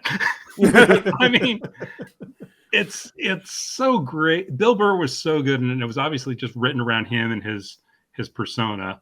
It was written by Mikey Day and Streeter Seidel, who are two of my favorites, particularly when they're working together. And like Mikey also has a part in it as like the guy's son, and they start like beating each other up in the middle of the grocery aisle. It was great. Really, it literally made me laugh out loud. Right. No, it's a fantastic sketch. It's definitely sort of like a cousin to the Dunkin' Donuts sketch. It seems like now whenever they have a guest host from Boston, they'll write that kind of sketch for them where they play like the stereotypical blue collar Bostonian. If you go back and watch the Dunkin' Donuts sketch, the pre-tape with Casey Affleck, he kind of plays the same character. So unshaven, wearing a Bruins hat, and whatnot. And they both know how to play those parts really well. And I mean, Bill Burr even says like, "Yeah, every time I get cast, I'm like, the Boston cop or the Boston construction worker or the Boston something or other. Right. So he knows how to hit those beats really well. I like the fact that he had a cast on his arm for a reason they never explain. Yeah. They never even mention it. It's awesome. Yeah, and then he has something. Somebody drew something on the cast, and it's like pixelated out. Yeah. It's blurred, so you know it's something really gross and obscene. Yeah, like somebody drew a penis on there or something. And, yeah, but they just never explain it. It's just there, and they always get the kick out of me. And the fact that, like, even though he definitely does not like the beer, they still kept his segment in anyway in this commercial for some reason. Yeah. And like, even though he doesn't like the beer, he is still downing entire pints of it because it's beer. It's free beer. Like he drank the entire thing and is like, "Yeah, I don't like that." Yeah. It's very funny, and it's great when they write to the host that well. I mean, it was pretty wonderful. I talked a lot in the review I wrote because I'm from Massachusetts originally, and not Boston proper, but North Shore, close enough, and I can really relate. I don't live there anymore. I went for good reason. It sounds like. Yeah, I came to Maine to go to college, and I never left. And there's just something that he embodies that just it relates. I can relate to, and that also unnerves me. That makes me really appreciate every time I see Bill Burr, I'm paying attention. Right. Yeah, and I think I sum it up. Just there's an element of aggressive friendliness coupled with a hair trigger of defensiveness and hostility that just constitutes the masshole. That kind of stereotype that Bill Burr finds himself stuck in. That it's all summed up with the phrase, "You think you're better than me." Yeah, you're better than me. Yeah, I think it definitely came through that one line where Mikey, as his son, wanted Reese's Puffs or something, and he and Bill Burr was like, "No, get this out of here. What are you, 8?" Yeah. And then Mikey kind of gives him attitude, and then Bill's like, "What's that? What's that? You want to take a swing at your old man? Is today the day you take a swing at your old man?" Yeah. You think you're man enough? Yeah. And there was also that one part where, again, I think Mike, he was there drinking the beer, sitting down, and Mikey was like, "Come on, Dad, let's go." And he's like, "Oh, I'm here enjoying myself." "Oh, you're just like your mother." Yeah, that's very blue collar, angry dad. I might have said this when we covered the show. You got a sense that his character had a whole life outside of that commercial, Mm-hmm. Yeah, you got a sense of what he did for a living. I mean, the fact that he had that paper mask around his chin. Yes. The unexplained cast with the blur. Just so many great details. Yeah, he's lived a life. He's lived a life, yes. Well, yeah, great choice. If I've counted right, I think we've all picked 5. Wow. Of our favorites this season. Have we hit all the big ones, or are there any other highlights that we want to hit on? Let me think. I mean, I'm sure there's a few that we haven't. I mean, I'd feel bad if I didn't at least mention this. They did another thing in what on Reddit is calling the Diner Lobster universe. They did a sketch called New York Musical, which is written by Dan Bula, Colin Jost, and John Mulaney, where Pete Davidson is with Chris Redd, and John Mulaney's a proprietor, and Pete Davidson is buying underwear from a new Times Square souvenir shop. As you do. And, we just get into all sorts of weird New York stuff. I didn't think this was quite on the same level as the others, but it's still always fun to see. I will never begrudge John Mulaney doing that whenever he comes back to host. He's kind of made himself a little niche there. Every time he comes back to host now, that everybody expects him to do another big New York centric musical. Mm-hmm. He's kind of I don't want to say paint himself into a corner, but it seems like anytime he hosts the episode, it's expected. Oh, he's going to do that. Yeah. And somebody's sketch is probably going to get bumped because of it.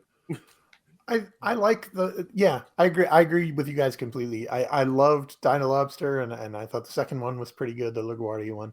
I think now it's a case of it's an obligation now or an expectation, and it's the thing that made the first one, the Dino Lobster, so great was just the how bizarre it was and how it came out of nowhere and how it kept doubling down on how elaborate it got for no reason. True. And it was just, And now it just, it seems kind of like what you expect. And he's such an amazing host and a great comedian and performer that I want to see him do different stuff, I guess.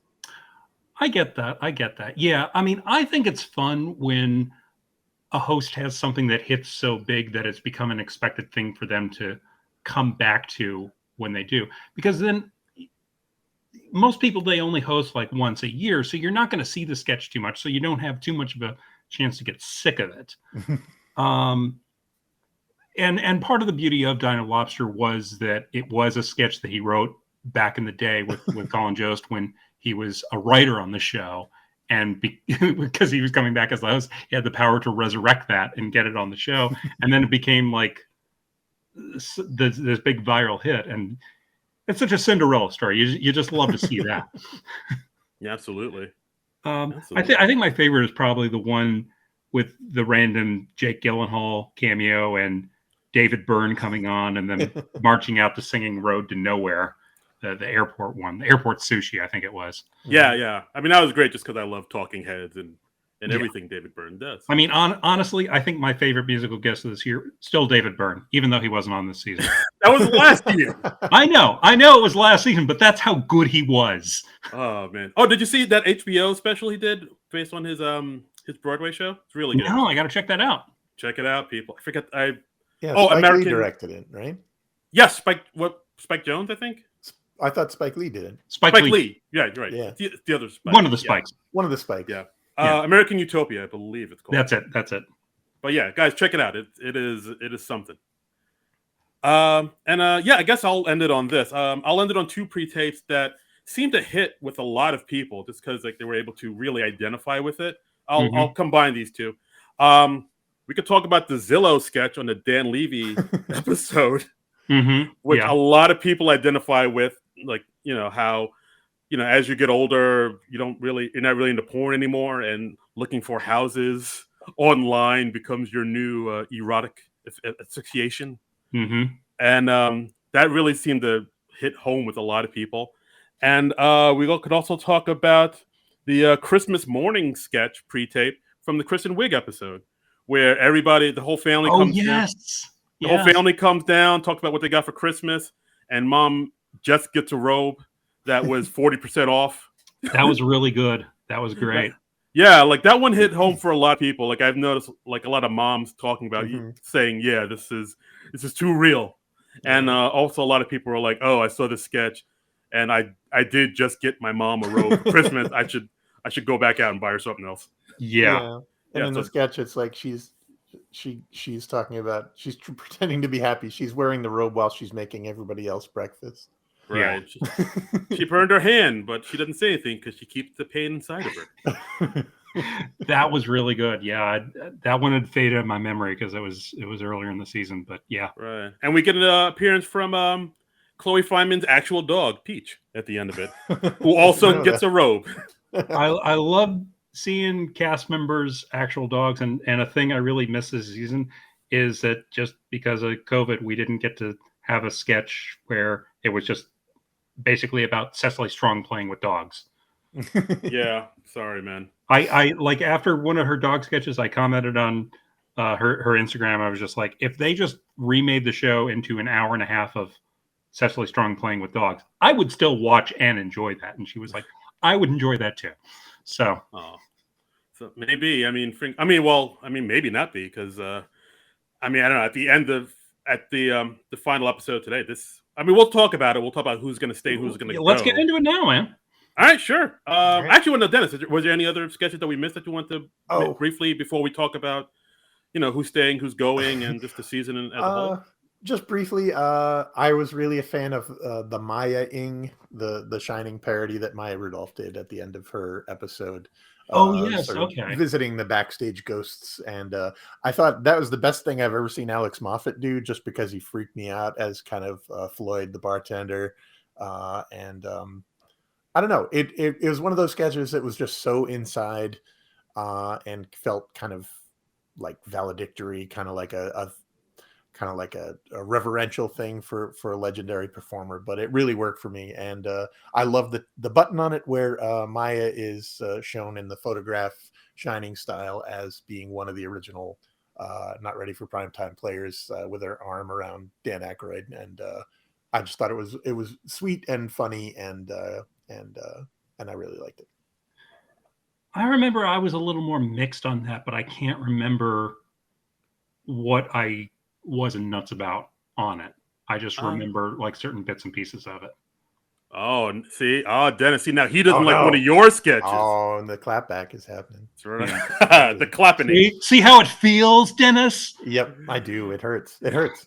Yeah. I mean, that Maya Rudolph episode, I remember it not being one of the strongest, but I did. Yeah. I was disappointed in that episode overall. Me too. I was really surprised by that one, by how much that one didn't grab me.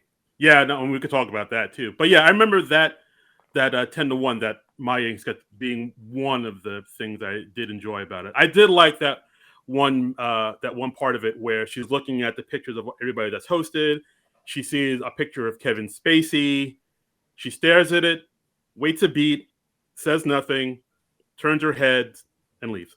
Yep. Like, Yeah, there was something about that. It's just like, yeah, we all know what she's thinking. It doesn't need to be said. And that just makes it all the more funnier. yeah, yeah. And I also like that they had Rachel Dratch as the lady in the bathtub from The Shining. I mean, there were things I liked in that. I'd had to rewatch it. I didn't rewatch it for this show. So, right. Tina Fey made an appearance as a fictional SNL writer from the 70s, too. Yeah. Yep. I noted in the review she looked very similar to Lauren's ex-wife, Rosie Schuster, who was one of the original writers on the show, which I thought was really fascinating. And Tina Fey was, she was one of the writers too, and Fey wrote the sketch or co-wrote the sketch, and joking about how women on the show have come a long time since they've figured out that they should let women talk. Yes, that's a great line. And that's such a Tina Fey line too. Yeah, you've come a long way, baby. Yeah. All right, yeah. So let's talk about our thoughts on the season overall. I mean, I think overall I enjoyed it for the most part. I definitely think there were some episodes that were stronger than others, but that's always happens. I was honestly surprised, to speak to your point, John, about the Maya Rudolph. I was surprised about how there were some episodes where, like with the guest host, we thought it would be like a slam dunk of an episode, like an amazing episode, and it just turned out to be okay.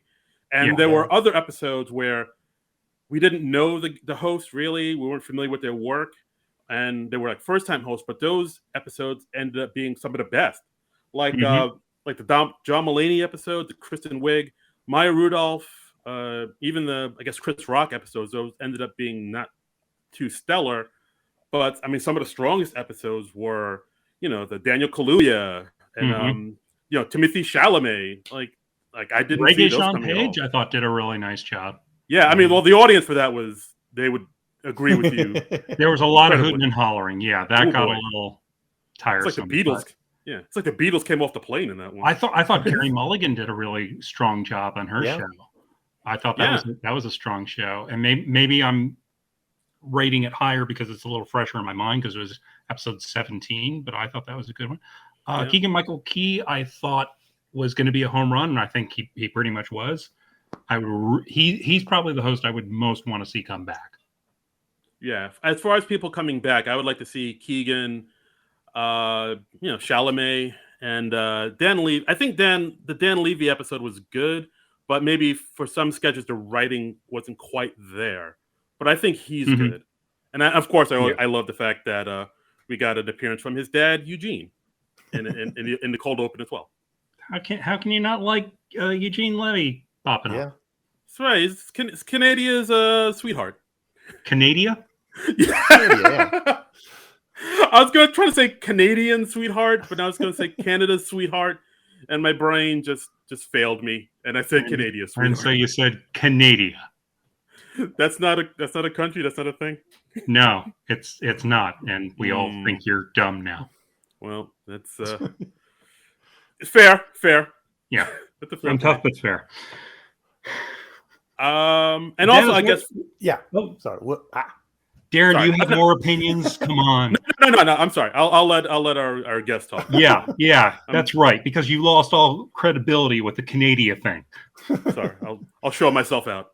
All right. See that you do. Dennis? Yes. do you have a host you particularly liked? Is somebody who surprised you or somebody you'd like to see come back next year? I would, yeah. I would agree with you guys. Like the ones, I think SNL has a real problem with returning cast members. They generally they rely on old sketches, old characters. The wig one I thought was just an absolute bummer to me. It started off, I mean, like the first sketch after the monologue was Secret Word. Yeah. I'm like, you're really setting the ambition right in the middle, starting off with a sketch that was really tired by the time she left the show. Mm-hmm. So that happens. I think I mean Chappelle's always good. Just because he's Chappelle, you know, and Yeah, I mean, he's I just well, always think that he's kind of like, he's so towering a figure in comedy that he's kind of above the show in a way, and the fact that he's there is a big deal. Yeah, I mean, we didn't even mention that. Like, he came through with, right as the result of the election came through, and he came through. Yeah, and he even came through with the longest monologue in SNL history. Oh, really? Yeah, I think it was like 15 minutes or something. I mean, when somebody a stand-up of Chappelle's stature hosts the show, I'm always like, okay, well, if nothing else, I'm gonna get like 10 or so minutes of great stand-up out of this show, and that's fine. I mean, that's what I look forward to when Chappelle or John Mulaney is hosting, or back in the day when like Louis C.K. could still host SNL. And I thought he was a solid host. So he was a good host. Yeah. His monologue 16 minutes long. Wow. I think with the Dave Chappelle show, I wanted something that had the same sort of bite as the one that he did right after Trump got elected. Yeah. Where Chris Rock, it was all the white liberals in their bubble watching the election returns, and they just don't understand how Donald Trump got elected. And Dave Chappelle and Chris Rock are like, oh, yeah, maybe America's racist. Let's think on that. I mean, that was such a strong sketch, and I wanted something else that spoke to the time the way that did. And maybe that's too high an expectation to put on them, but. Yeah, I mean, the fact with the Chappelle show, with the Chappelle episode, like, it was weird how he just did that 16-minute monologue, and he really wasn't in the show that much. He was like in 2 sketches, and that was it. And that was probably because I think, like we said, we didn't know how the election would go, so we didn't. I guess they didn't just didn't have enough sketches to write, about. I mean, he does a good Dennis Haysbert. He does. Look at Pete Davidson's lips. Stop calling me Allstate guy. I have a name. It's Guy from Waiting to Exhale. I mean, that's a good joke, and that's something I easily could have seen happening on Chappelle's show. Yeah, and he introduced it like a Chappelle show sketch. Like, he came back and he was on center stage, just kind of talking. Yeah, and talking very serious terms about all the black people who've been disproportionately affected by COVID and losing their jobs. And then it cuts to a sketch about Uncle Ben and Aunt Jemima losing their corporate sponsorships. I was just like, that was a funny joke in and of itself, just the transition. I loved the absurdity of that sketch. I mean, I think it could have been a little stronger, but yeah, I like that one. Do we want to talk about Dennis? Is there anybody that you think is probably leaving the show or might not be coming back for whatever reason? Well, the way that they set up the cold open and the finale sure seemed like a goodbye without saying goodbye to Kate, 80, Cecily, and Keenan. And I don't know that that's a thing that's going to happen. I have no insight on that, but it just, it's such a weird year, and it's been such a weird 2 years that you don't even. I have a sense that's why they didn't let anybody go last year, and why the cast is so huge. Yeah. The way I They've got put it was 20 just people now. Yeah, it's just kind of nuts. like the way it's like you in sports. I know you guys said you aren't sports guys, but I am. But That's fine. the idea that if you're a starter and you get hurt, you don't lose your job because you got hurt. You get a chance to to win your job back when you get back off the DL. And I kind of thought that this was kind of like an asterisk year, like you said. Yeah. It's like everybody's here.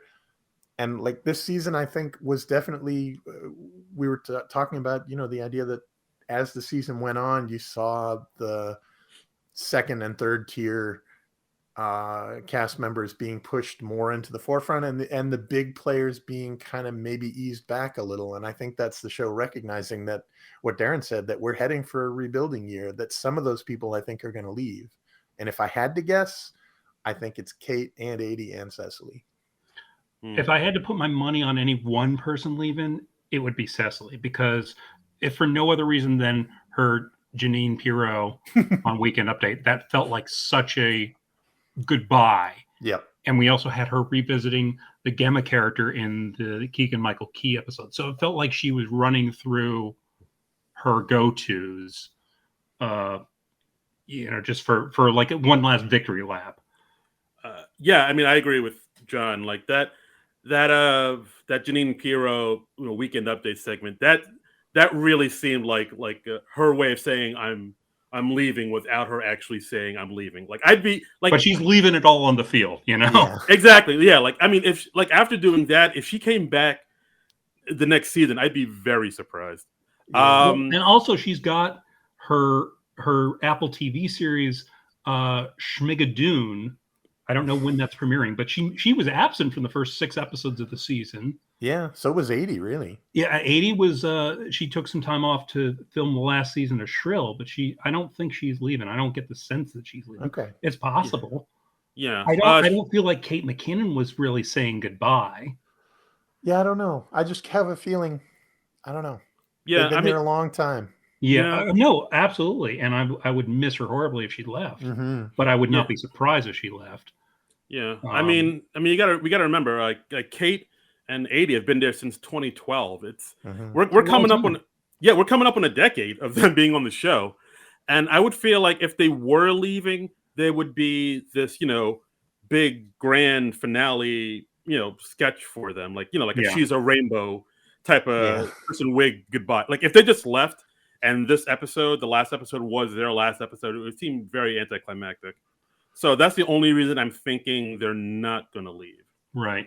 And Keenan, the babies who were born when he started on the show can vote now.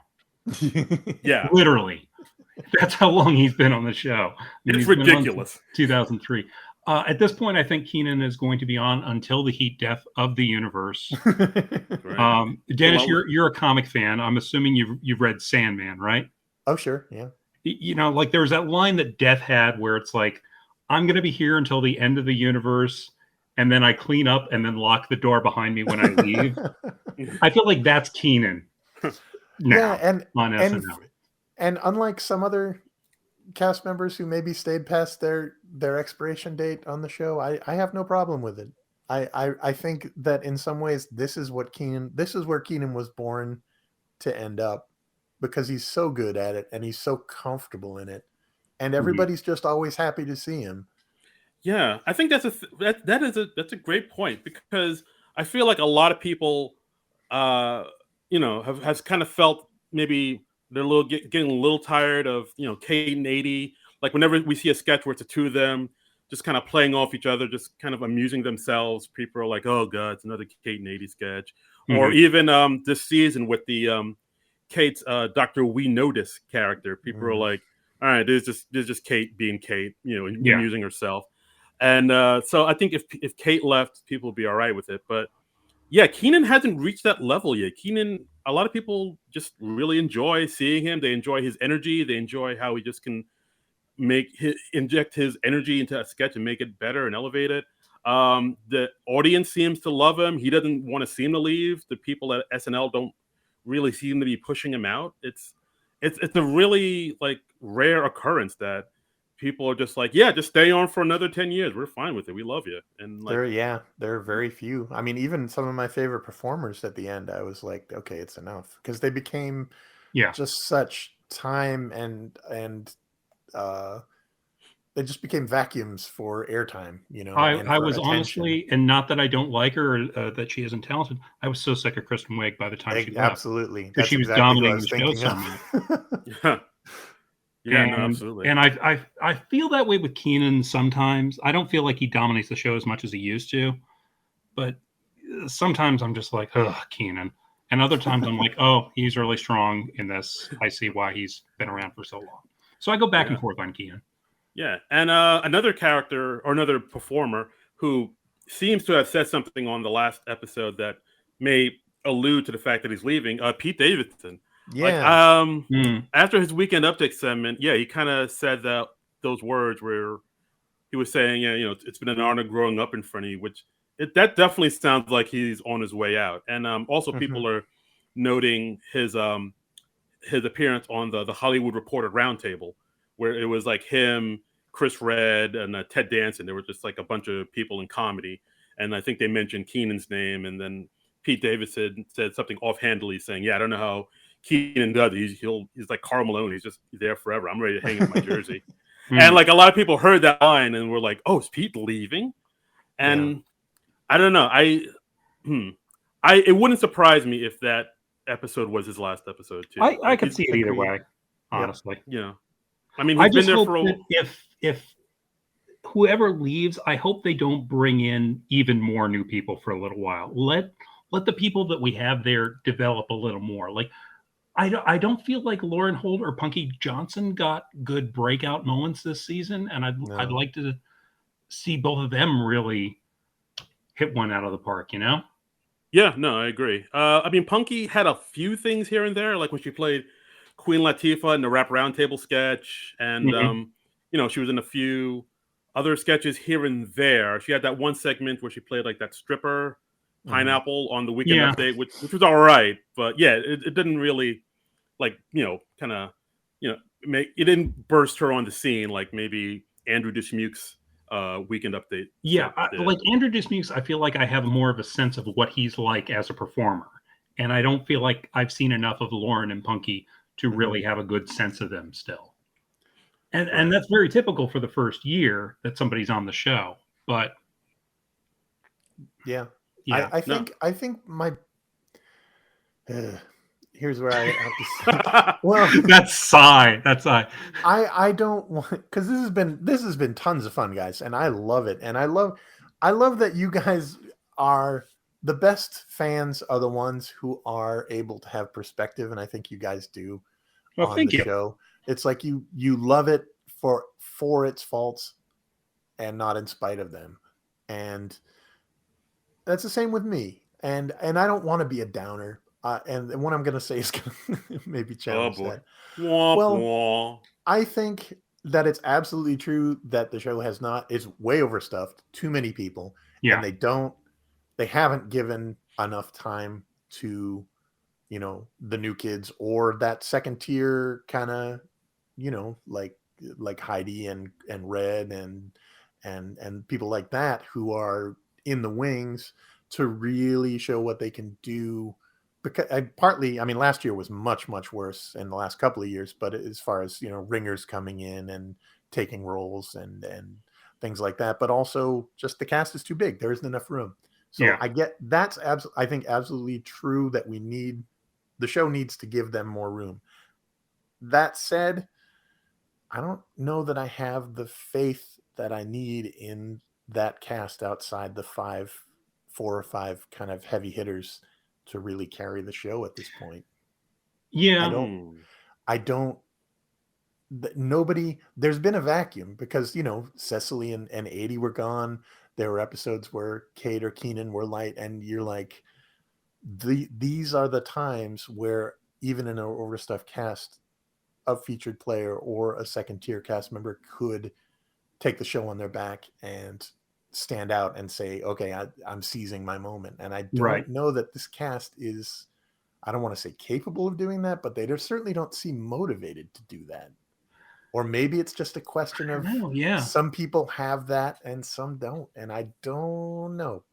So that's all I'll say. It's such a weird alchemy of what it takes to be successful on the show. And there are people that I love who've been on the show, but for whatever reason, they didn't work or they didn't break out as an SNL cast member and there are just so many variables to it. It's just such a weird thing.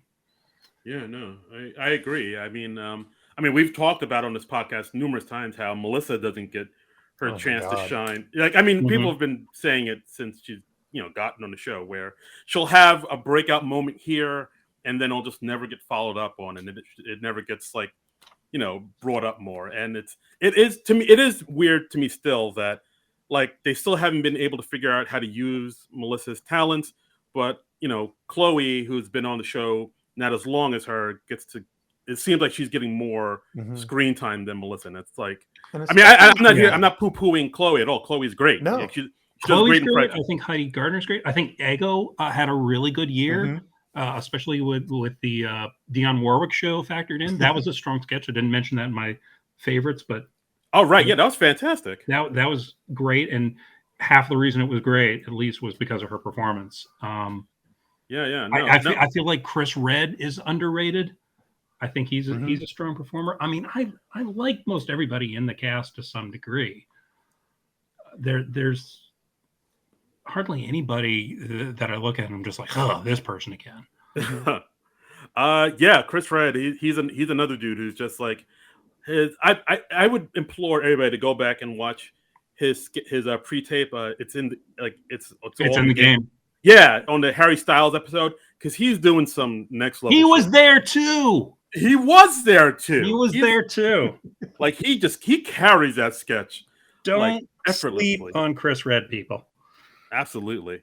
I like the one he did the Vietnam sketch as well. That was a cut for time. That was cut for time. That was really funny. That was on my list, man. That's hilarious. Yeah. They just did him dirty this year. The Hero is a great sketch. It's from the Daniel Kaluuya episode. Go check that out if you haven't seen it. Absolutely. So yes, so as far as the next season, 47 coming up, what do we think? Is do we have faith that maybe it's on the right track, or do we think we're getting another a new it's going in a new direction, or what do we want to see going forward? Basically, is what I'm trying to say here.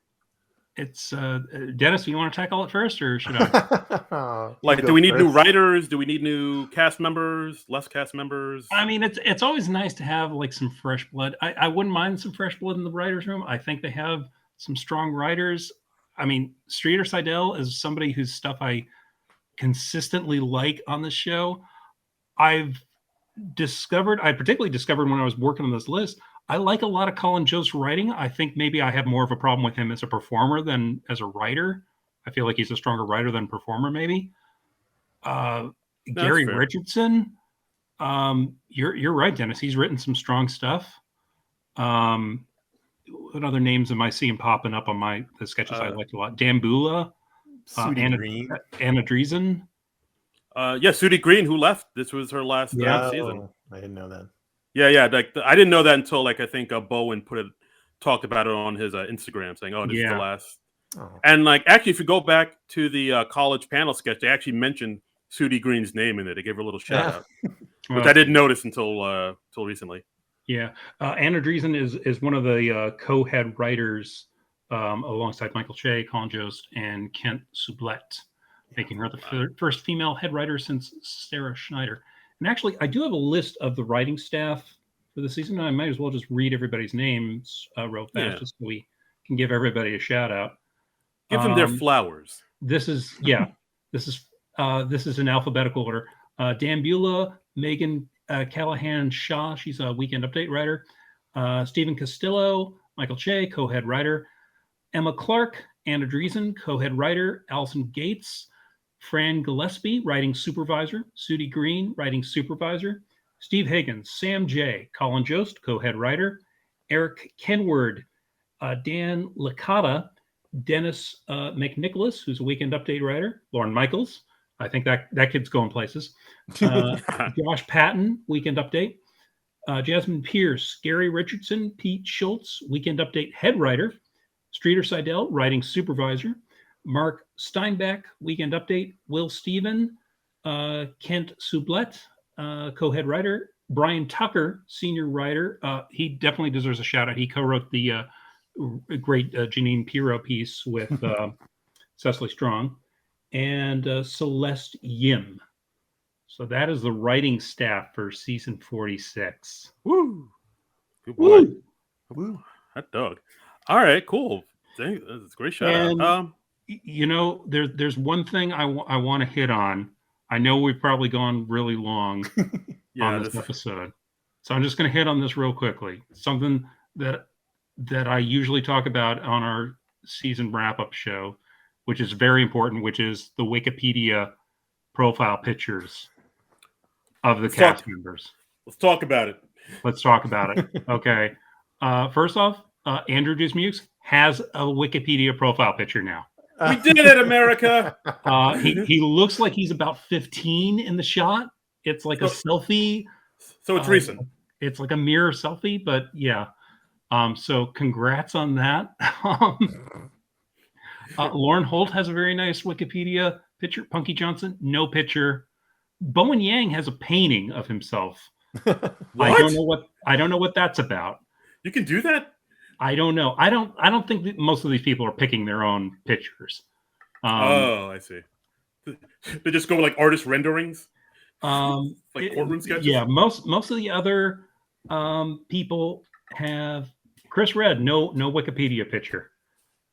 Ego, no Wikipedia picture. What is going on here? I don't know. Most of the other people have unchanged. And there are a few that still need to be changed because it's awkward pictures of them blinking or something. But I want to give a shout out to whoever put the new picture up on Mikey Day's Wikipedia page. It's a nice picture. It's him on the street of New York. He's given like the high sign, and he's pulling his mask down and doing like mock gangster pose, and it's got a nice personality to it. So nice. I'm giving Mikey Day the most improved Wikipedia picture prize. Great. Have they changed Alex Moffat's page? Because I remember that being really. Alex Moffat's, it's him in the middle of a stand-up set, and he looks deranged.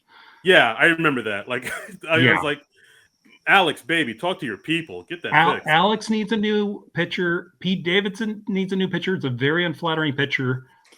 It's like a bad driver's license picture because it's got him in like mid blink, and Cecily Strong also mid blink in her picture. There's got to be more flattering pictures of Cecily Strong out there. Yeah, we got to do better, people. We got to do better. I mean, most everybody else looks good. Kate McKinnon has a nice picture now. Oh, nice. I don't know how it works, but don't they pay people to make sure that there are good pictures of them out there? I think with the Wikipedia pictures, they have to have the rights to use that right. photo. So it has to be like something in public domain, or they get permission from the photographer. And I think fans can upload their own pictures. Oh. So I don't know. I'm not going to pretend I know entirely how it works, but I'm just saying we got to do better. Come on, guys. For a few of these people. It's 2021. We can do better. It seems like they've added everybody's middle names to their their Wikipedia pages. Were people clamoring for that? I don't know, but it just got a little easier to steal the identities of SNL cast members, I guess. Hey. So not that we would do that. We don't know. We don't, allegedly, it would be easier to do that. I'm not saying I'm planning to do that. I'm just saying that if you're out there and that's your ambition, your job just got a little easier. That's right. But you didn't hear it from us. You did not get that idea from us. No. Don't try to come for us once you get arrested. Okay. This is a great talk, man. This is a great talk about the season. Hey, let's read some tweets. We got some tweets about this. We said we were going to do this episode. We heard from our good friend Ruby the Rube, who goes under Ruby Kazarinsky right now, saying, just at a base level, how funny was this season? Like, how much did it make you laugh compared to other eras you enjoy? Um, I don't know. That's a bit of a It's a tricky big question. question. Yeah. Um. Hmm. I think for me, it's one of those things where you're always going to think the show was at its best when you were like 14. Yeah, I Mhm. would say that too. So like, in my heart, my favorite era is probably always going to be the Dana Carvey, Phil Hartman, Jan Hooks era. Yeah, And I would love it agree. because one, I think it was a really strong cast and they had strong writing, but also because it's like that's when I was really discovering the show. Yeah, So I that would. the nostalgia is always going to be mixed in there, Yeah, I would say that too. I mean, and also I think it's just one of those things you kind of look back on it on with rose-colored glasses and like look, Yep. just kind of remember the good stuff. Because like I was thinking, oh, this season was okay. Like I Mhm. remember a few things I liked here and there, but then when we did this episode, I wrote down all the sketches I liked, and it turned out there's like a ton of stuff I really liked from Mhm. all these episodes. Like stuff we didn't even talk about. We didn't even talk about the Eminem Stan pre-tape where Pete Mhm. Davidson was Stu. We didn't talk about strolling to the polls on the John Mulaney I episode. thought for sure you were going to bring that one up. I was thinking about it, but then like these other ones I had more to say. I thought Right. about. I mean the Drew Barrymore show where we see Chloe Fineman's Drew Barrymore impression, 5 Hour Empathy on Yeah. Issa Rae. I mean, there was that one sketch, the hailstorm sketch during Chappelle's episode. It was like Oh, towards the right. end. Yes. I Yeah. mean, African tourism during Adele's episode. Like you can feel it in your stomach. I mean, my God. Um, I would just like to throw in my pick for I think the only real 10-1 sketch this year, which was the Ratatouille sketch. That one Oh, worked for me so that hard. yeah, that one was a weird one, but Yeah. I did I, enjoy it. I remember thinking that one was more weird than funny. Yeah, but that's where that sort of thing belongs. Yeah. Yeah, I was like, whoa, what were they Yeah. on when they wrote this? It's fantastic. But yeah, so I think it's one of those things where I don't know. It's there were a lot. There was. I mean, as much as people will complain about the season, saying, "Oh, Kate's been on for too long. It's another Kate and 80 sketch." Oh, Mhm. roll their eyes, and these cold opens are too long and too political, and blah blah blah. There, there was a lot of good in this season. I thought, like, we definitely get to see a lot more and hear more from the newer people. And yeah, there was I enjoyed this season. I thought it was a overall, I thought it was a thumbs up. There were Yeah. not great things here and there, but overall, it was good. Like something that surprised me when I was putting this together is there were a lot of cut for time sketches that I really liked. Like they did a second Middle-Aged Mutant Ninja Turtles. I thought that was hilarious. That was Dan Bueller and Stephen Castillo. The Hero, which we mentioned. The rap diss from the Michael Key show, I thought was hilarious and should have been in the show. Beanie Babies that I mentioned at the top of the show. That was Bowen Yang, Julio Torres, and Celeste Yim. That's very funny. That's from the Daniel Kaluuya show. Right. No, that was a strong one. So But yeah, Dennis, what are your thoughts on the question Ruby asked? Boy, oh boy.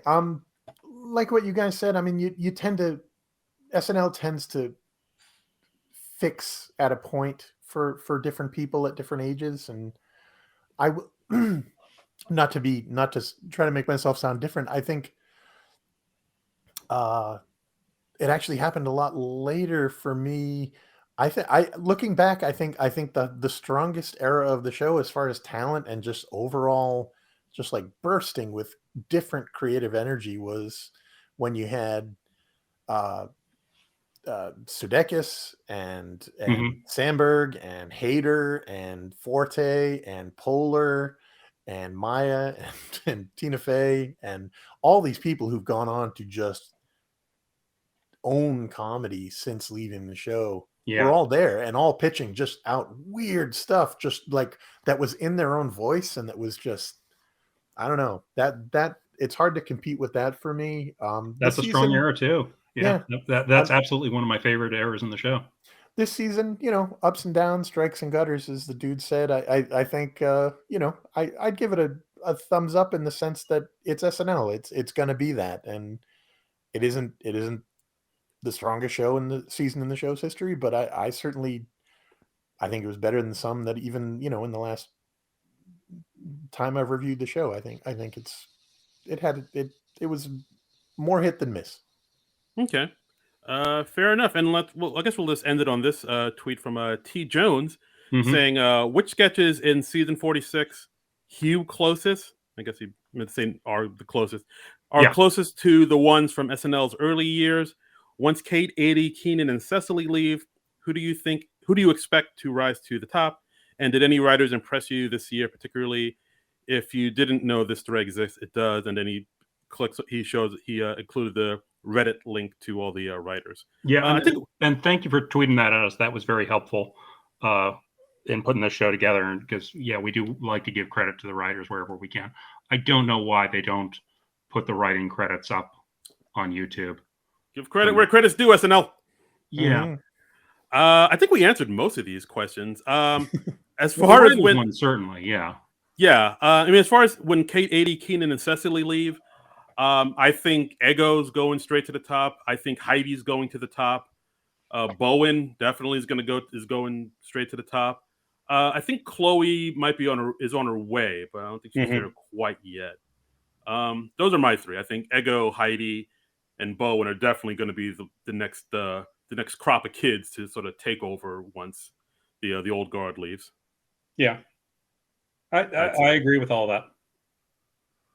Cool. And Dennis, what were you gonna say? Oh no, I'd go with those. I'd throw Red up there if he still wants to do it. I always have the sense that he's got other opportunities. He could decide to bail at some point, but I think he could carry it. I mean, he's on Keenan's sitcom too. Oh yeah. So and he's still doing stand up. Yep. Right. So I mean, I'd love to see more Chris Red. I'd love to see him give more love and shine.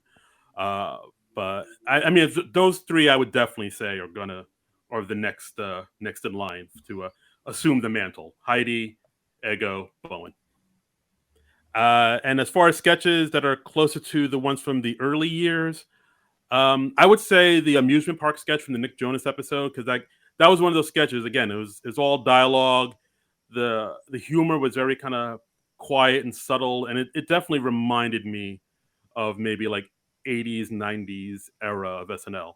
I would say that and the mirror workout sketch, because that one had like a solid ending, like the old SNL sketches did. Yeah, fair enough. Yeah. I don't know how to answer that question. I mean, it's a great question.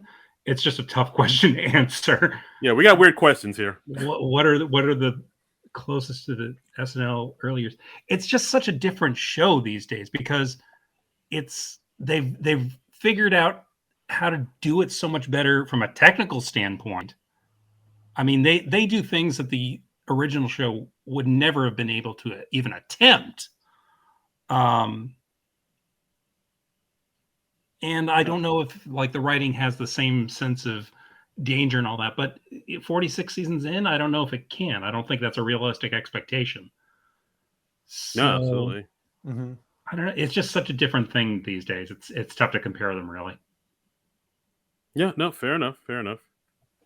Yeah, and I don't know. I guess that's our episode, guys. There's one more thing. I know we did get a new review on Apple Podcasts that I we did. Yep. I just noticed that. I looked this morning. Oh boy. No, I've read it. It's cool. All right. This is the first time now. This is literally the first I'm hearing of this, but yeah. All right. It's okay if one of us is surprised by it. If both of us are surprised by it, that's no good. But this is from Flash fan number 1. I left this on Monday. Gave us a 5-star review. Thank you very much. Headline is medium talents. Which tip of the hat there. And he says, very accurate dissection of the SNL show. Can't go wrong with these two. So thank you very much, Flash fan number 1. Thanks, Flash. Right back at you. Flash. But I mean, medium talents. I think that is my new favorite headline for the review for a review. I embrace that title wholeheartedly. Mhm. Yeah. So that's the cleverest we're ever going to get, I think. So thank you for that. And yeah, please leave some more ratings and reviews on Apple Podcasts or wherever you listen to your podcast thing. I'm gonna try and get us out there more. So Yeah, absolutely. We're making a push, guys. Like the next season, you're gonna see us more and more in like a whole bunch of places. This is our year, baby. And please let us know what you want to hear on the podcast.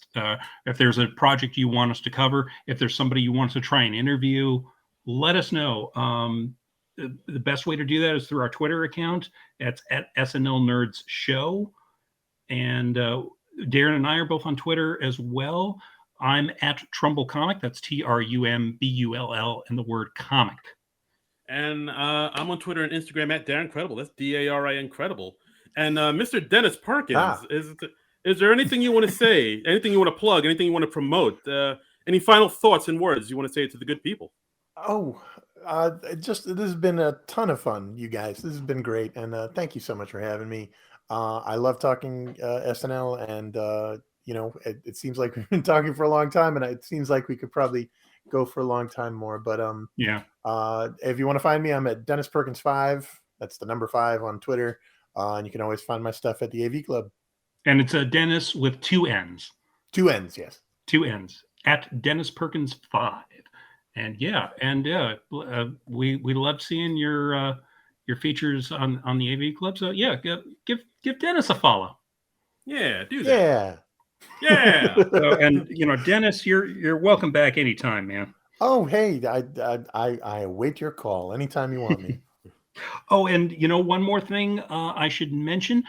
This is our episode for this week, but we've got a bonus episode coming because apparently this episode just wasn't long enough. We recorded a bonus episode with SNL writer Hugh Fink, who wrote for the show for between 1995 and 2002. We had a great conversation with him, just all about comedy and what it takes to do the show. He's a stand-up as well. He's got some great stories to tell, so check that out. Right now, it's up on our Patreon exclusively. And we're going to do some more exclusive Patreon content, but it's going to be up for everybody to listen to on Tuesday, the 2nd. Yeah, so give it a listen, people. It's Tuesday the 1st. Right, give it a listen, people. It's good stuff. We wouldn't steer you wrong. Yep. All right. Okay. Are we finally done? I think so. What day is it? I don't know. We've been recording forever. We've had a couple technical screw-ups along the way, so I have no idea what the length of this episode is going to be, but I feel like it's going to be long. So Frank's going to love this. Oh, he's going to love us. Everybody give a shout out to super producer Frank Kadlawi. Yeah. So we'll be back next week. Check out the Hugh Fink episode, and then we'll be back next week with something else that we haven't figured out yet. But until then, nerds out! This has been a non-productive media presentation. Executive producer Frank Kadlawi. This program and many others like it on the Non-Productive Network is distributed under a Creative Commons Attribution Non-Commercial No Derivatives license. Please share it, but ask before trying to change it or sell it. For more information, visit Non-Productive.com.